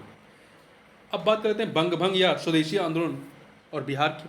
बंगाल विभाजन की घोषणा 20 जुलाई 1905 ईस्वी को तत्कालीन वायसराय लॉर्ड कर्जन ने की थी। इसे 16 अक्टूबर 1905 को प्रभावित किया गया। विभाजन के विरोध में संपूर्ण देश में बंगभंग विरोधी आंदोलन शुरू हो गया। बंगाल विभाजन के विरोध में बिहार में प्रधानाध्यापक सतीश चंद्र चक्रवर्ती की प्रेरणा से 16 दिसंबर 1905 ईस्वी को दरभंगा में रक्षाबंधन मनाया गया। विरोध को सशक्त बनाने के लिए बिहार स्टूडेंट कॉन्फ्रेंस की स्थापना 1906 में होती है। बंगाल विभाजन को 1911 में रद्द कर दिया गया। मुजफ्फरपुर बमकांड 1908 की बात कर लेते हैं। मुजफ्फरपुर में 30 अप्रैल 1908 ईस्वी को खुदीराम बोस और प्रफुल्ल चंद्र चाकी ने जज किंग्सफोर्ड की हत्या का प्रयास किया। उन्होंने गाड़ी पर बम फेंका, लेकिन गाड़ी में प्रिंगले कैनेडी की पत्नी और पुत्री थी। बमकांड में उनकी मृत्यु हो जाती है। घटना के बाद वे दोनों रेलवे लाइन से समस्तीपुर भाग निकले। प्रफुल्ल चंद्र चाकी ने गिरफ्तारी से बचने के लिए आत्महत्या कर ली, लेकिन खुदीराम बोस पूसा में पकड़े गए। खुदीराम बोस को 18 वर्ष की आयु में 11 अगस्त 1908 ईस्वी को फांसी दे दी गई। होम रूल आंदोलन और बिहार की बात करें तो 1916 ईस्वी में एनी बेसेंट के नेतृत्व में बाल गंगाधर तिलक के नेतृत्व में पूना में होम रूल लीग की स्थापना होती है। बिहार में 16 दिसंबर 1916 को मौलाना मजरुल हक की अध्यक्षता में होम रूल लीग की शाखा की स्थापना होती है। खां बहादुर सरफराज हुसैन खां एवं राय बहादुर पूर्णेंदु नारायण सिन्हा उपाध्यक्ष तथा चंद्रवंशी शाह एवं बैद्यनाथ नारायण सिंह सचिव बनाए गए। देखिए, मौलाना मजरुल हक अध्यक्ष थे, खां बहादुर सरफराज हुसैन खां, राय बहादुर पूर्णेंदु नारायण सिन्हा ये उपाध्यक्ष बनाए जाते हैं, ठीक, 3 लोग, और चंद्रवंशी शाह और बैद्यनाथ नारायण सिंह सचिव बनाए जाते हैं। श्रीमती एनी बेसेंट पहली बार 18 अप्रैल 1918 और दूसरी बार 25 जुलाई 1918 को पटना आती हैं। उन्होंने होम रूल के विचारों से सबको अवगत कराया। इस आंदोलन का उद्देश्य ब्रिटिश साम्राज्य के अधीन रहते हुए संवैधानिक तरीके से स्वशासन प्राप्त करना था। चंपारण सत्याग्रह 1917 की बात कर लेते हैं। चंपारण में किसानों के लिए 3 खटिया प्रणाली प्रचलित थी। इसके तहत किसानों को प्रत्येक 20 कट्ठे में से 3 कट्ठे में नील की खेती करना अनिवार्य था। इस व्यवस्था के प्रति किसानों में काफ़ी आक्रोश था, क्योंकि नील की फसल भूमि को बंजर बना रही थी, वहीं आर्थिक रूप से शोषक भी थी। 1916 ईस्वी में कांग्रेस के लखनऊ अधिवेशन में मुरली भरभा गांव के राजकुमार शुक्ल ने इस समस्या पर कांग्रेस नेतृत्व का ध्यान आकृष्ट किया और ब्रजकिशोर प्रसाद ने एक प्रस्ताव पेश किया। राजकुमार शुक्ल ने महात्मा गांधी जी को बिहार आकर किसानों की समस्या सुनने के लिए आमंत्रित किया। गांधी जी कलकत्ता से 10 अप्रैल 1917 को पटना पहुंचे और 15 अप्रैल 1917 को वे चंपारण, जो मोतिहारी जिला में है, चंपारण पहुंचते हैं। उन्होंने प्लांटर्स एसोसिएशन के सचिव JM विल्सन से जांच कार्य में सहयोग करने का अनुरोध किया। चंपारण के जिला मजिस्ट्रेट WJ हार्डकॉक ने 16 अप्रैल 1917 ईस्वी को गांधी जी के चंपारण छोड़ने संबंधी अधिसूचना जारी की। धारा 144 के उल्लंघन के आरोप में उन्हें गिरफ्तार किया गया। बाद में 21 अप्रैल 1917 ईस्वी को उन्हें रिहा कर दिया गया। गांधी जी ने स्वतंत्र जांच कर 13 मई 1917 को अपनी जांच रिपोर्ट बिहार उड़ीसा के मुख्य सचिव को सौंपी। परिणाम स्वरूप कृषकों की स्थिति की जांच के लिए चंपारण एग्रीगेरियन समिति का गठन किया गया। इस समिति के अध्यक्ष मध्य प्रदेश के आयुक्त FG स्लाई थे तथा महात्मा गांधी, LC अदामी, राजा हरिप्रसाद नारायण सिंह, DJ रीड एवं G रैनी आदि इसके अन्य सदस्य थे। समिति ने अपनी रिपोर्ट में तिनकटिया प्रणाली समाप्त करने की अनुशंसा की। इस प्रकार गांधी जी का भारत में प्रथम सत्याग्रह का प्रयोग सफल रहा। चंपारण सत्याग्रह में गांधी जी के प्रमुख सहयोगी थे राजेंद्र प्रसाद, ब्रज किशोर प्रसाद, अनुग्रह नारायण सिंह, धरणीधर, मजरूल हक, राजकुमार शुक्ल, रामनवमी प्रसाद, शंभू शरण आदि। ठीक है। चंपारण सत्याग्रह गांधी जी द्वारा भारत में चलाया गया प्रथम सत्याग्रह था। चंपारण सत्याग्रह से प्रेरित होकर के जून 1919 ईस्वी में मधुबनी जिले के किसानों ने स्वामी विद्यानंद के नेतृत्व में दरभंगा राज के विरुद्ध आंदोलन किया था। किसान सभा की बात कर लेते हैं तो 1922 ईस्वी में 1922-23 में मुंगेर के शाह मोहम्मद जुबैर की अध्यक्षता में किसान सभा का गठन हुआ। श्री कृष्ण सिंह इसके उपाध्यक्ष और सिद्धेश्वरी चौधरी एवं नंद किशोर सिंह सचिव थे। 1928 ईस्वी में स्वामी सहजानंद सरस्वती ने पटना के बिहटा में औपचारिक किसान सभा की स्थापना की। नवंबर 1929 में सोनपुर मेले में स्वामी सहजानंद सरस्वती की अध्यक्षता में विधिवत प्रांतीय किसान सभा की स्थापना की गई। इसके सचिव श्री कृष्ण सिंह थे। ठीक है, आगे बढ़ते हैं। देखिए, बिहार किसान आंदोलन में कार्यानंद शर्मा, राहुल साकृतायन, पंचानंद शर्मा, यदुनंदन शर्मा आदि नेता शामिल थे। बिहार प्रांतीय किसान सभा का दूसरा अधिवेशन पुरुषोत्तम दास टंडन की अध्यक्षता में 1934 में होता है। तीसरा अधिवेशन स्वामी सहजानंद सरस्वती की अध्यक्षता में 1935 में हाजीपुर में होता है। इसके अतिरिक्त देखिए, नवंबर 1936 में कार्यानंद शर्मा के नेतृत्व में मुंगेर के बढ़िया ताल में बिहार प्रांतीय किसान सभा ने जमींदारी उत्पीड़न के विरुद्ध संघर्ष किया। 11 अप्रैल 1936 ईस्वी को लखनऊ में स्वामी सहजानंद की अध्यक्षता में अखिल भारतीय किसान सभा का गठन होता है और इसके सचिव NG रंगा थे। किसान सभा का मुख्य उद्देश्य किसानों की समस्या को राष्ट्रीय स्तर पर लाना था और उनका समाधान करना था। अब थोड़ा सा बिहार प्रांतीय किसान सभा तथा सम्मेलनों की बात कर लेते हैं। पहला जो होता है सोनपुर में 1929 में स्वामी सहजानंद सरस्वती इसके अध्यक्ष थे। दूसरा गया में होता है 1934 में, पुरुषोत्तम दास टंडन अध्यक्ष थे। तीसरा होता है हाजीपुर में 1935 में, स्वामी सहजानंद सरस्वती इसके अध्यक्ष थे। कुछ प्रमुख किसान नेता और उनके कार्यक्षेत्र की बात करें। यदुनंदन शर्मा, इनका क्षेत्र गया था। यमुना कारेई दरभंगा सारण में। राहुल साकृतायन, अन्नावारी या अंबारी सीमांत क्षेत्र में। कारण शर्मा, मुंगेर के बढ़िया ताल में। खिलाफत आंदोलन और बिहार की बात कर लेते हैं। देखिए, प्रथम विश्व युद्ध के पश्चात मित्र राष्ट्रों द्वारा तुर्की के खलीफा के साथ अपमानजनक शर्तों के विरोध में खिलाफत आंदोलन 1919 से 23 ये आंदोलन होता है। नवंबर 1919 में पटना में हसन इमाम की अध्यक्षता में एक सभा आयोजित होती है। इसमें शांति समारोहों के बहिष्कार का आह्वान किया गया। 19 मार्च 1920 को बिहार के सभी मुसलमानों ने हड़ताल किया। 1920 ईस्वी में खिलाफत आंदोलन असहयोग आंदोलन के साथ संचालित होता रहा, लेकिन तुर्की में मुस्तफ़ा कमाल पाशा द्वारा 1924 ईस्वी में खलीफा पद को समाप्त कर देने कारण खिलाफत आंदोलन स्वतः निष्प्रभावी हो जाता है। असहयोग आंदोलन और बिहार की बात करते हैं। सितंबर 1920 में लाला लाजपत राय की अध्यक्षता में कलकत्ता के विशेष अधिवेशन में गांधी जी के असहयोग आंदोलन के प्रस्ताव को स्वीकार किया गया। कांग्रेस के नागपुर अधिवेशन 1920 में से पूर्ण स्वीकृति मिल जाती है। बिहार में इससे पूर्व बिहार प्रांतीय सम्मेलन के 12वें अधिवेशन जो कि भागलपुर में होता है, राजेंद्र प्रसाद की अध्यक्षता में असहयोग पर बल दिया गया। नवंबर 1920 में शाहाबाद में नशाबंदी आंदोलन शुरू किया गया। असहयोग आंदोलन के क्रम में राजेंद्र प्रसाद, मजरूल हक, ब्रज किशोर प्रसाद, मोहम्मद सफ़ी दाऊदी आदि नेताओं ने विधायिका के चुनाव से नाम वापस ले लिया। राजेंद्र प्रसाद ने वकालत का पेशा छोड़ दिया। उनके भाई राय बहादुर महेंद्र प्रसाद ने राय साहब की उपाधि लौटा दी और मजिस्ट्रेट पद से इस्तीफा दे दिया। असहयोग आंदोलन के समय शिक्षा के वैकल्पिक साधन उपलब्ध कराने के लिए राष्ट्रीय महाविद्यालय की स्थापना की गई। इसके प्राचार्य राजेंद्र प्रसाद बनते हैं।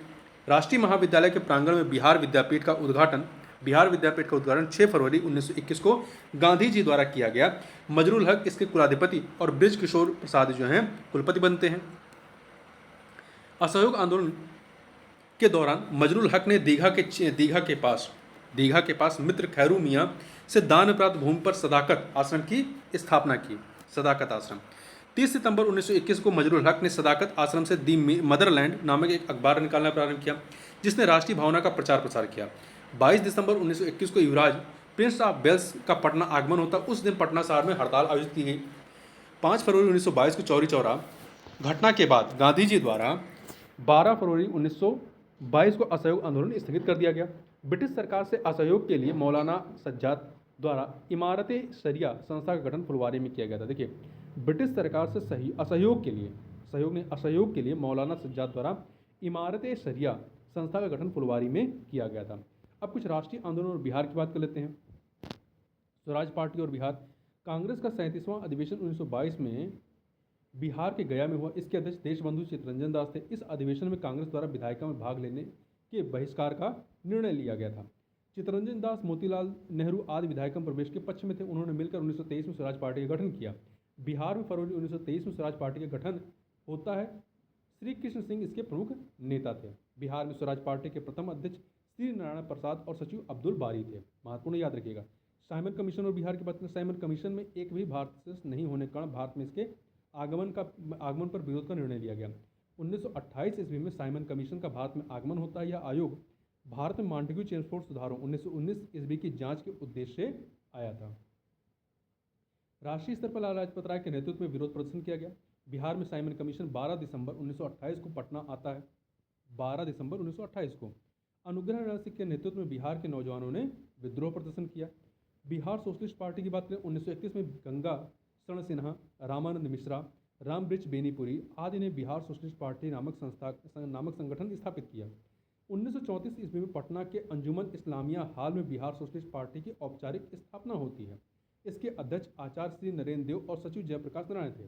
फिर से देखिए, 1934 में पटना के अंजुमन इस्लामिया हॉल में बिहार सोशलिस्ट पार्टी की औपचारिक स्थापना होती है। इसके अध्यक्ष आचार्य श्री नरेंद्र देव और सचिव जयप्रकाश नारायण थे। इसके अन्य सदस्यों में रामवृक्ष बेनीपुरी, गंगा शरण सिन्हा, अब्दुल बारी और योगेंद्र शुक्ल आदि थे। इस संगठन का मुख्य योगदान समाजवादी विचारों को बढ़ाने एवं किसान मजदूरों को संगठित करने में रहा। सविनय अवज्ञा आंदोलन और बिहार की बात करें तो कांग्रेस के लाहौर अधिवेशन जो कि 1929 में होता है, पूर्ण स्वराज के साथ सविनय अवज्ञा आंदोलन का प्रस्ताव पारित होता है। प्रस्ताव के अनुरूप 26 जनवरी 1930 ईस्वी को बिहार सहित संपूर्ण भारत में स्वाधीनता दिवस उत्साहपूर्वक मनाया गया। गांधी जी ने 12 मार्च 1930 ईस्वी को दांडी यात्रा आरंभ की। 6 अप्रैल 1930 ईस्वी को दांडी में नमक कानून का उल्लंघन का सत्याग्रह आरंभ कर दिया। बिहार में नमक सत्याग्रह का आरंभ जो है आपका 15 अप्रैल को चंपारण और सारण जिला में नमकीन मिट्टी से नमक बनाकर किया गया। चंपारण और सारण जिला। सविनय अवज्ञा आंदोलन के दौरान बिहार में विदेशी वस्तुओं में शराब की दुकानों का विरोध किया गया। मई 1930 में स्वदेशी लीग की स्थापना होती है। 1930 में स्वदेशी लीग की स्थापना होती है, जिसके अध्यक्ष कौन थे? सर अली इमाम थे। इस आंदोलन के दौरान छपरा जेल के कैदियों ने विदेशी वस्त्रों का बहिष्कार किया और नंगी हड़ताल शुरू की। सविनय अवज्ञा आंदोलन के दौरान बिहार में चौकीदारी कर बंद करने के लिए आंदोलन चलाया गया। सारण, चंपारण, शाहाबाद, पूर्णिया, मुंगेर, पटना आदि में चौकीदारी कर को बंद कर दिया गया। 30 जून 1930 को कांग्रेस को अवैध संगठन घोषित कर दिया गया। 5 जुलाई को राजेंद्र प्रसाद को गिरफ्तार कर 6 माह की कैद की सजा दी गई। गिरफ्तारी के बाद राजेंद्र प्रसाद ने भागलपुर के दीप नारायण सिंह को अपना उत्तराधिकारी मनोनीत किया। गांधी जी द्वारा आंदोलन को स्थगित करने तक बिहार में आंदोलन काफी सक्रिय रहा। अब बिहार विधानसभा चुनाव 1937 की बात कर लेते हैं। देखिए, जनवरी 1937 में बिहार विधानसभा हेतु चुनाव होते हैं। चुनाव में 152 स्थानों में से 107 पर कांग्रेस ने चुनाव लड़ा था और 98 स्थानों पर विजयी होती है। कांग्रेस को बिहार में पूर्ण बहुमत मिलता है। बिहार विधान परिषद में भी कांग्रेस को बहुमत मिल गया। तत्कालीन राज्यपाल एमजी हैलेट ने कांग्रेस विधायक दल के नेता श्री कृष्ण सिंह को सरकार बनाने का निमंत्रण दिया। राज्यपाल द्वारा वैधानिक कार्यों में हस्तक्षेप नहीं करने के आश्वासन नहीं देने पर श्री कृष्ण सिंह ने सरकार बनाने से इनकार कर दिया। इसके उपरांत राज्यपाल ने दूसरी बड़ी पार्टी इंडिपेंडेंट पार्टी के नेता मोहम्मद यूनुस को सरकार बनाने के लिए आमंत्रित किया। मोहम्मद यूनुस के नेतृत्व में बिहार में पहला अंतरिम मंत्रिमंडल 1 अप्रैल 1937 को गठित होता है। मोहम्मद यूनुस इस प्रकार बिहार के प्रथम भारतीय मुख्यमंत्री, तब मुख्यमंत्री को प्रधानमंत्री कहा जाता था, बनते हैं। कांग्रेस द्वारा सरकार बनाने के निर्णय के बाद मोहम्मद यूनुस ने अंतरिम मंत्रिमंडल से त्यागपत्र दे दिया। 20 जुलाई 1937 ईस्वी को श्री कृष्ण के नेतृत्व में बिहार में प्रथम कांग्रेस मंत्रिमंडल का गठन होता है। श्री कृष्ण सिंह बिहार के प्रथम कांग्रेस से मुख्यमंत्री बनते हैं। रामदयालु सिंह बिहार विधानसभा के अध्यक्ष था। प्रोफेसर अब्दुल बारी बिहार विधानसभा के उपाध्यक्ष निर्वाचित होते हैं। द्वितीय विश्व युद्ध में भारत को शामिल करने के विरोध में बिहार में श्री कृष्ण सिंह ने 31 अक्टूबर 1939 को त्यागपत्र दे दिया। अब बात करते हैं भारत छोड़ो आंदोलन और बिहार की। क्रिप्स मिशन की असफलता के बाद राष्ट्रीय स्तर पर 8 अगस्त 1942 को कांग्रेस द्वारा भारत छोड़ो आंदोलन प्रारंभ किया गया। गांधी जी ने करो या मरो का नारा दिया। 9 अगस्त को कांग्रेस के प्रमुख नेताओं को गिरफ्तार कर लिया गया। बिहार में राजेंद्र प्रसाद को गिरफ्तार कर बांकीपुर जेल भेज दिया गया। बलदेव सहाय ने अंग्रेजों द्वारा कांग्रेस के प्रमुख नेताओं की गिरफ्तारी के विरोध में महाधिवक्ता के पद से इस्तीफा दे दिया। 11 अगस्त 1942 को बिहार के विद्यार्थियों ने सचिवालय भवन के सामने जुलूस के साथ मुख्य इमारत पर झंडा फहराने का प्रयास किया। पटना के तत्कालीन जिलाधिकारी WG आर्चर के आदेश पर पुलिस ने गोलियां चलाईं। 7 छात्र गोलीकांड में शहीद हो गए तथा अनेक छात्र गंभीर रूप से घायल होते हैं। उमाकांत सिन्हा, रामानंद सिंह, सतीश प्रसाद झा, राजेंद्र सिंह, राम गोविंद सिंह, देवीपत चौधरी एवं जगपति कुमार इस गोलीकांड में शहीद होते हैं। स्वतंत्रता प्राप्ति के बाद सचिवालय के सामने 7 शहीद स्मारक स्थापित किया गया। इसका शिलान्यास बिहार के प्रथम राज्यपाल जयराम दास दौलत राम ने किया, जबकि औपचारिक अनावरण देश के प्रथम राष्ट्रपति डॉक्टर राजेंद्र प्रसाद ने 1956 ईस्वी में किया था। शिलान्यास राज्यपाल ने, जबकि औपचारिक अनावरण जो है वो राष्ट्रपति ने किया था। 12 अगस्त 1942 को सचिवालय गोलीकांड के विरोध में पटना में पूर्ण हड़ताल रही। भारत छोड़ो आंदोलन के दौरान नेपाल में आज़ाद दस्ता का अखिल भारतीय केंद्र संगठित होता है। इसका गठन सरकार के विरुद्ध तोड़फोड़ की कार्रवाई, संचार साधनों को नष्ट करने आदि के उद्देश्य की गई। आज़ाद दस्ता के संस्थापक जयप्रकाश नारायण थे। महत्वपूर्ण याद रखिएगा, आज़ाद दस्ता के संस्थापक कौन थे? जयप्रकाश नारायण, JP। उन्हें गिरफ्तार कर हजारीबाग जेल में रखा गया। 9 नवंबर 1942 ईस्वी को दीपावली की रात में वे अपने 5 साथियों रामानंद मिश्र, सूरज नारायण सिंह, योगेंद्र शुक्ल, गुलाबी सोनार और शालिग्राम सिंह के साथ जेल की दीवार फांदकर भाग निकले और आज़ाद दस्ता का गठन किया। नेपाल में आज़ाद दस्ता का प्रशिक्षण शिविर राजविलास जंगल में गठित हुआ। इसमें बिहार के युवाओं को छापामार युद्ध एवं अग्नि अस्त्रों को चलाने की शिक्षा दी गई। इसके निदेशक सरदार नित्यानंद सिंह थे। आज़ाद दस्ता में जयप्रकाश नारायण के साथ साथ राम मनोहर लोहिया, अरुणा आसफ अली, सूरज नारायण सिंह, योगेंद्र शुक्ला, रामानंद मिश्र, अच्युत पटवर्धन आदि समाजवादी नेता शामिल थे। आज़ाद दस्ता के रेडियो प्रचार का दायित्व राम मनोहर लोहिया पर था। 1943 ईस्वी के मध्य तक सभी प्रमुख नेताओं को गिरफ्तार कर लिया गया, अतः आज़ाद दस्ता का प्रयास शिथिल पड़ गया। भारत छोड़ो आंदोलन के दौरान बिहार के छात्रों ने ट्रेन पर कब्जा कर स्वराज ट्रेन नाम से चलाया, ठीक है, उसका नाम बदल कर स्वराज ट्रेन कर दिया। सीवान में थाने पर राष्ट्रीय झंडा फहराने की कोशिश में फुलेना प्रसाद श्रीवास्तव पुलिस की गोलियों के शिकार हो गए। भारत छोड़ो आंदोलन बिहार का मुख्य केंद्र गांधी मैदान था। 1942 ईस्वी में इसका नाम पटना लॉन्च था। बाद में 1948 में इसका नाम गांधी मैदान रखा गया। भारत छोड़ो आंदोलन बिहार में 15,000 से अधिक व्यक्ति बंदी बनाए गए। 8,783 को सजा हुई और 134 शहीद हुए और 362 व्यक्ति घायल होते हैं। पृथक बिहार राज्य के गठन की बात कर लेते हैं। पृथक बिहार राज्य के गठन का श्रेय सच्चिदानंद सिन्हा को जाता है। उन्होंने महेश नारायण, श्री कृष्ण सहाय एवं नंद किशोर लाल के साथ मिल करके 1894 ईस्वी में पटना से बिहार टाइम्स या बिहारी समाचार पत्र निकालना प्रारंभ किया। सच्चिदानंद सिन्हा ने। बिहार टाइम्स के मुख्य संपादक महेश नारायण थे। इस समाचार पत्र ने पृथक बिहार राज्य के गठन में महत्वपूर्ण भूमिका निभाई। 1908 ईस्वी में बिहार प्रदेश कांग्रेस कमेटी का गठन होता है। बिहार प्रदेश कांग्रेस कमेटी के प्रथम अध्यक्ष हसन इमाम थे। बिहार प्रादेशिक सम्मेलन का प्रथम अधिवेशन 1908 ईस्वी में पटना में होता है। इसमें पृथक बिहार के निर्माण की मांग को सर्वसम्मत से पारित किया गया। इसका दूसरा अधिवेशन 1909 ईस्वी में भागलपुर में होती है। इसमें पुनः पृथक बिहार की मांग दोहराई गई। 1911 ईस्वी में केंद्रीय विधान परिषद में सच्चिदानंद सिन्हा और मोहम्मद अली ने बंगाल में बिहार के विभाजन का प्रस्ताव पेश किया। 12 दिसंबर 1911 ईस्वी को दिल्ली में आयोजित शाही दरबार में बिहार और उड़ीसा के क्षेत्रों को बंगाल से पृथक कर एक नए प्रांत के रूप में गठन की घोषणा की गई। आधुनिक बिहार से जुड़े हुए कुछ जो महत्वपूर्ण तथ्य वो क्या है? 1937 ईस्वी में मोहम्मद अली जिन्ना ने बिहार का भ्रमण कर मुस्लिम लीग का प्रचार प्रसार किया। 1938 ईस्वी में अब्दुल कयूम अंसारी ने मोमिन कांग्रेस की स्थापना की। इसकी मोमिन कांग्रेस की स्थापना किसने की थी? अब्दुल कयूम अंसारी ने। उन्होंने कांग्रेस के प्रति स्वामी भक्त रहते हुए बिहार में मुस्लिम लीग के प्रभाव को कम करने का प्रयास किया। 1938 में आदिवासी महासभा के गठन होता है। इसके अध्यक्ष थियोडोर सुरीन थे। कौन थे? थियोडोर सुरीन थे, जो कालांतर में इसके प्रभावशाली नेता राम जयपाल सिंह हुए। बिहार स्वतंत्रता आंदोलन के क्रम में बिहार की महिलाओं ने बढ़ चढ़कर भाग लिया। इसमें प्रमुख महिला स्वतंत्रता सेनानी कौन? श्रीमती प्रभावती देवी, श्रीमती शैलबाला राय, श्रीमती हसन इमाम, श्रीमती सरस्वती देवी, श्रीमती साधना देवी, श्रीमती बिंध्यवासिनी देवी, श्रीमती कुसुम कुमारी, श्रीमती राजवंशी देवी, श्रीमती भागवती देवी आदि। आशा सहाय 1943 में सुभाष चंद्र बोस की आज़ाद हिंद फौज में शामिल हुई। 1946 में जापान स्वदेश लौटकर उन्होंने महिलाओं को हथियार चलाने का प्रशिक्षण दिया। गोविंदपुर गांव के श्री नरसिंह गोप की पत्नी श्रीमती जिरियावती देवी ने 16 अंग्रेज सिपाहियों को गोली मार दी थी। राष्ट्रीय आंदोलन के प्रसार में बिहार के साहित्य का भी योगदान रहा। डॉक्टर राजेंद्र प्रसाद ने चंपारण में महात्मा गांधी एवं खादी का अर्थशास्त्र पुस्तक की रचना की। पंडित जगन्नाथ प्रसाद चतुर्वेदी ने भारत की वर्तमान दशा तथा स्वदेशी आंदोलन पुस्तक की रचना की। राजा साहब ने गांधी टोपी की रचना की। 1906 ईस्वी में श्री कृष्ण सिंह और श्री तेजेश्वर प्रसाद ने बिहार स्टूडेंट कांग्रेस कॉन्फ्रेंस की स्थापना की। 1906 में, ध्यान रखिए, बिहार स्टूडेंट्स कॉन्फ्रेंस की स्थापना किसने की थी? 1906 में श्री कृष्ण सिंह और श्री तेजेश्वर प्रसाद ने। श्री कृष्ण ही पहले मुख्यमंत्री बनते हैं यहाँ पे, कांग्रेस के मुख्यमंत्री। राजेंद्र प्रसाद ने छात्रों के साथ मिलकर के कलकत्ता में सर्वेंट ऑफ इंडिया सोसाइटी की स्थापना की थी। 1916 ईस्वी में तत्कालीन शिक्षा सदस्य सर शंकर नायर ने केंद्रीय विधान परिषद में पटना विश्वविद्यालय विधेयक प्रस्तुत किया था। अब कुछ ऐतिहासिक जो घटनाक्रम है शुरू से आखिर तक थोड़ा सा सनवाइज देख लेते हैं। देखिए, 1000 से 600 ईसा पूर्व आर्यों का बिहार क्षेत्र में आगमन होता है। 563 ईसा पूर्व गौतम बुद्ध का जन्म। 540 ईस्वी में महावीर स्वामी का जन्म होता है। 483 ईसा पूर्व गौतम बुद्ध का महापरिनिर्वाण। 468 ईसा पूर्व में महावीर स्वामी का निधन होता है। 544 ईसा पूर्व में बिम्बिसार द्वारा मगध का उत्थान, हरेक वंश की स्थापना होती है। 555 ईसा पूर्व उदयन द्वारा पाटलिपुत्र को प्रथम बार राजधानी बनाया जाता है। 344 ईसा पूर्व में नंद वंश की स्थापना होती है। 321 ईसा पूर्व में चंद्रगुप्त मौर्य द्वारा मौर्य वंश की स्थापना होती है और 261 ईसा पूर्व में कलिंग युद्ध होता है। 185 ईसा पूर्व में मौर्य वंश के अंतिम शासक बृहद्रथ की हत्या कर जो है शुंग वंश की स्थापना की जाती है पुष्यमित्र शुंग के द्वारा। 78 ईस्वी में कनिष्क द्वारा राजा बनने के अवसर पर सिख संवत प्रारंभ होता है। 320 ईस्वी में गुप्त संवत प्रारंभ होता है। 635 ईस्वी में वैनसांग की बिहार यात्रा होती है। 673 ईस्वी में सिंह का बिहार यात्रा होती है। 750 ईस्वी में पाल वंश की स्थापना होती है और 1198 में बख्तियार खिलजी का बिहार शरीफ पर विजय किया जाता है, मतलब के द्वारा बिहार बख्तियार खिलजी के द्वारा। 1225 ईस्वी इल्तुतमिश का बिहार बंगाल पर अभियान होता है।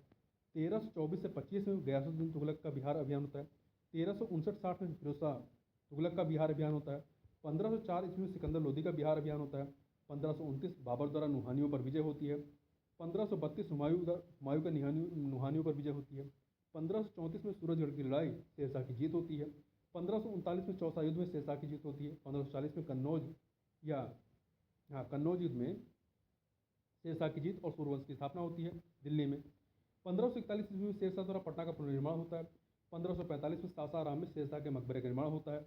1545 ईस्वी में कलिंजर युद्ध के दौरान शेरशाह का निधन होता है। 1576 में अकबर का बिहार विजय होता है और 1616 में मनेर में दौलत शाह के मकबरे का निर्माण होता है। 1621 में शहजादा परवेज बिहार का प्रांतपति बनता है। 1632 में पीटर मुंडी की बिहार यात्रा होती है और डचों के व्यापारिक केंद्र की स्थापना होती है। 1651 ब्रिटिश व्यापारिक केंद्र की वास्तविक स्थापना होती है। 1666 में श्री गोविंद सिंह का जन्म होता है, जो 10वें गुरु थे सिख धर्म के। 1670 में जॉन मार्शल की बिहार यात्रा होती है। 1699 में श्री गोविंद सिंह द्वारा खालसा पंथ की स्थापना होती है। 1713 में परसियर का बिहार में राज्याभिषेक होता है। 1717 ईस्वी में अंग्रेजी कंपनी को व्यापारिक एकाधिकार मिलता है। 1740 में अलीवर्दी खां बिहार का नवाब बनता है। 1756 में अलीवर्दी खां का निधन होता है। सिराजुद्दौला बंगाल का नवाब बनता है। 1757 में प्लासी का युद्ध होता है। 1764 में बक्सर का युद्ध होता है। 1765 में इलाहाबाद की संधि होती है। 1770 में बिहार में भीषण अकाल आता है। 1784 में गोलघर का निर्माण होता है। अकाल के समय 1783 में जो अकाल पड़ता है उसकी वजह से। 1821 में बिहार में बहावी आंदोलन प्रारंभ होता है। 1555-56 में संथाल विद्रोह। 1856 में मुजफ्फरपुर में लोटा विद्रोह होता है। 1857 में देवघर से बिहार में 1857 की क्रांति का प्रसार होता है। 1865 में पटना अभियान द्वारा बहावी आंदोलन का दमन होता है। 1874 में बिहार में अकाल पड़ता है। 1884 में राजेंद्र प्रसाद का जन्म होता है सीवान के जीरादेई में। 1899-1900 ईस्वी में बिरसा आंदोलन होता है। 1906 ईस्वी में बिहार स्टूडेंट कॉन्फ्रेंस की स्थापना होती है। 1908 ईस्वी में मुजफ्फरपुर बम कांड होती है और बिहार प्रदेश कांग्रेस कमेटी का गठन होता है।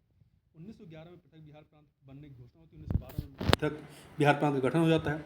1913 में पटना में सचिंद्र नाथ सन्याल द्वारा अनुशीलन समिति का गठन किया जाता है। 1914 में ताना भगत आंदोलन होता है। 1916 ईस्वी में पटना उच्च न्यायालय की स्थापना होती है। बिहार में होम रूल आंदोलन प्रारंभ होता है। 1917 में पटना विश्वविद्यालय की स्थापना होती है। 1919 में बिहार में खिलाफत आंदोलन होता है। स्वामी विद्यानंद के नेतृत्व में किसान आंदोलन प्रारंभ होता है। 1920 ईस्वी में बिहार में असहयोग आंदोलन होता है और मजरूल हक द्वारा पटना में सदाकत आश्रम की स्थापना की जाती है। 1921 में महात्मा गांधी द्वारा विद्यापीठ की स्थापना की जाती है। विद्यापीठ का उद्घाटन करते हैं महात्मा गांधी। 1923 में बिहार में स्वराज दल का गठन होता है। 1929 में क्रांति किसान सभा का गठन होता है। 1930 में बिहार में नमक सत्याग्रह होता है। 1931 में बिहार सोशलिस्ट पार्टी का गठन होता है और 1934 में बिहार सोशलिस्ट पार्टी की औपचारिक स्थापना होती है। 1937 में बिहार प्रांतीय चुनाव होते हैं। 1939 में कांग्रेस मंत्रिमंडल का त्यागपत्र दिया जाता है के द्वारा। 1940 ईस्वी में फॉरवर्ड ब्लॉक की बिहार शाखा का गठन होता है। 1942 में भारत छोड़ो आंदोलन में बिहार शामिल होता है। पटना सचिवालय गोलीकांड जो होता है आपका 11 अगस्त 1942 होता है, जिसमें 7 छात्र शहीद होते हैं। 1942 में आज़ाद दस्ता का गठन किया जाता है। आज़ाद दस्ता का गठन किया जाता है, ठीक है। 1900 जयप्रकाश नारायण के द्वारा आज़ाद दस्ता गठन जयप्रकाश नारायण के द्वारा किया गया था 1942 में। 1946 में श्री कृष्ण सिंह के नेतृत्व में अंतरिम सरकार का गठन होता है। 1947 में 15 अगस्त 1947 को भारत औपनिवेशिक शासन से स्वतंत्र होता है। इस प्रकार से हमने जो बिहार का इतिहास था, प्राचीन बिहार, आपका मध्यकालीन बिहार और आधुनिक बिहार, इसको यहाँ पर हम लोगों ने देखा। अब इससे आगे हम लोग बिहार का भूगोल जो है उसको नेक्स्ट वीडियो में करेंगे। इस वीडियो में इतना ही, मिलते हैं नेक्स्ट वीडियो में। बहुत बहुत धन्यवाद।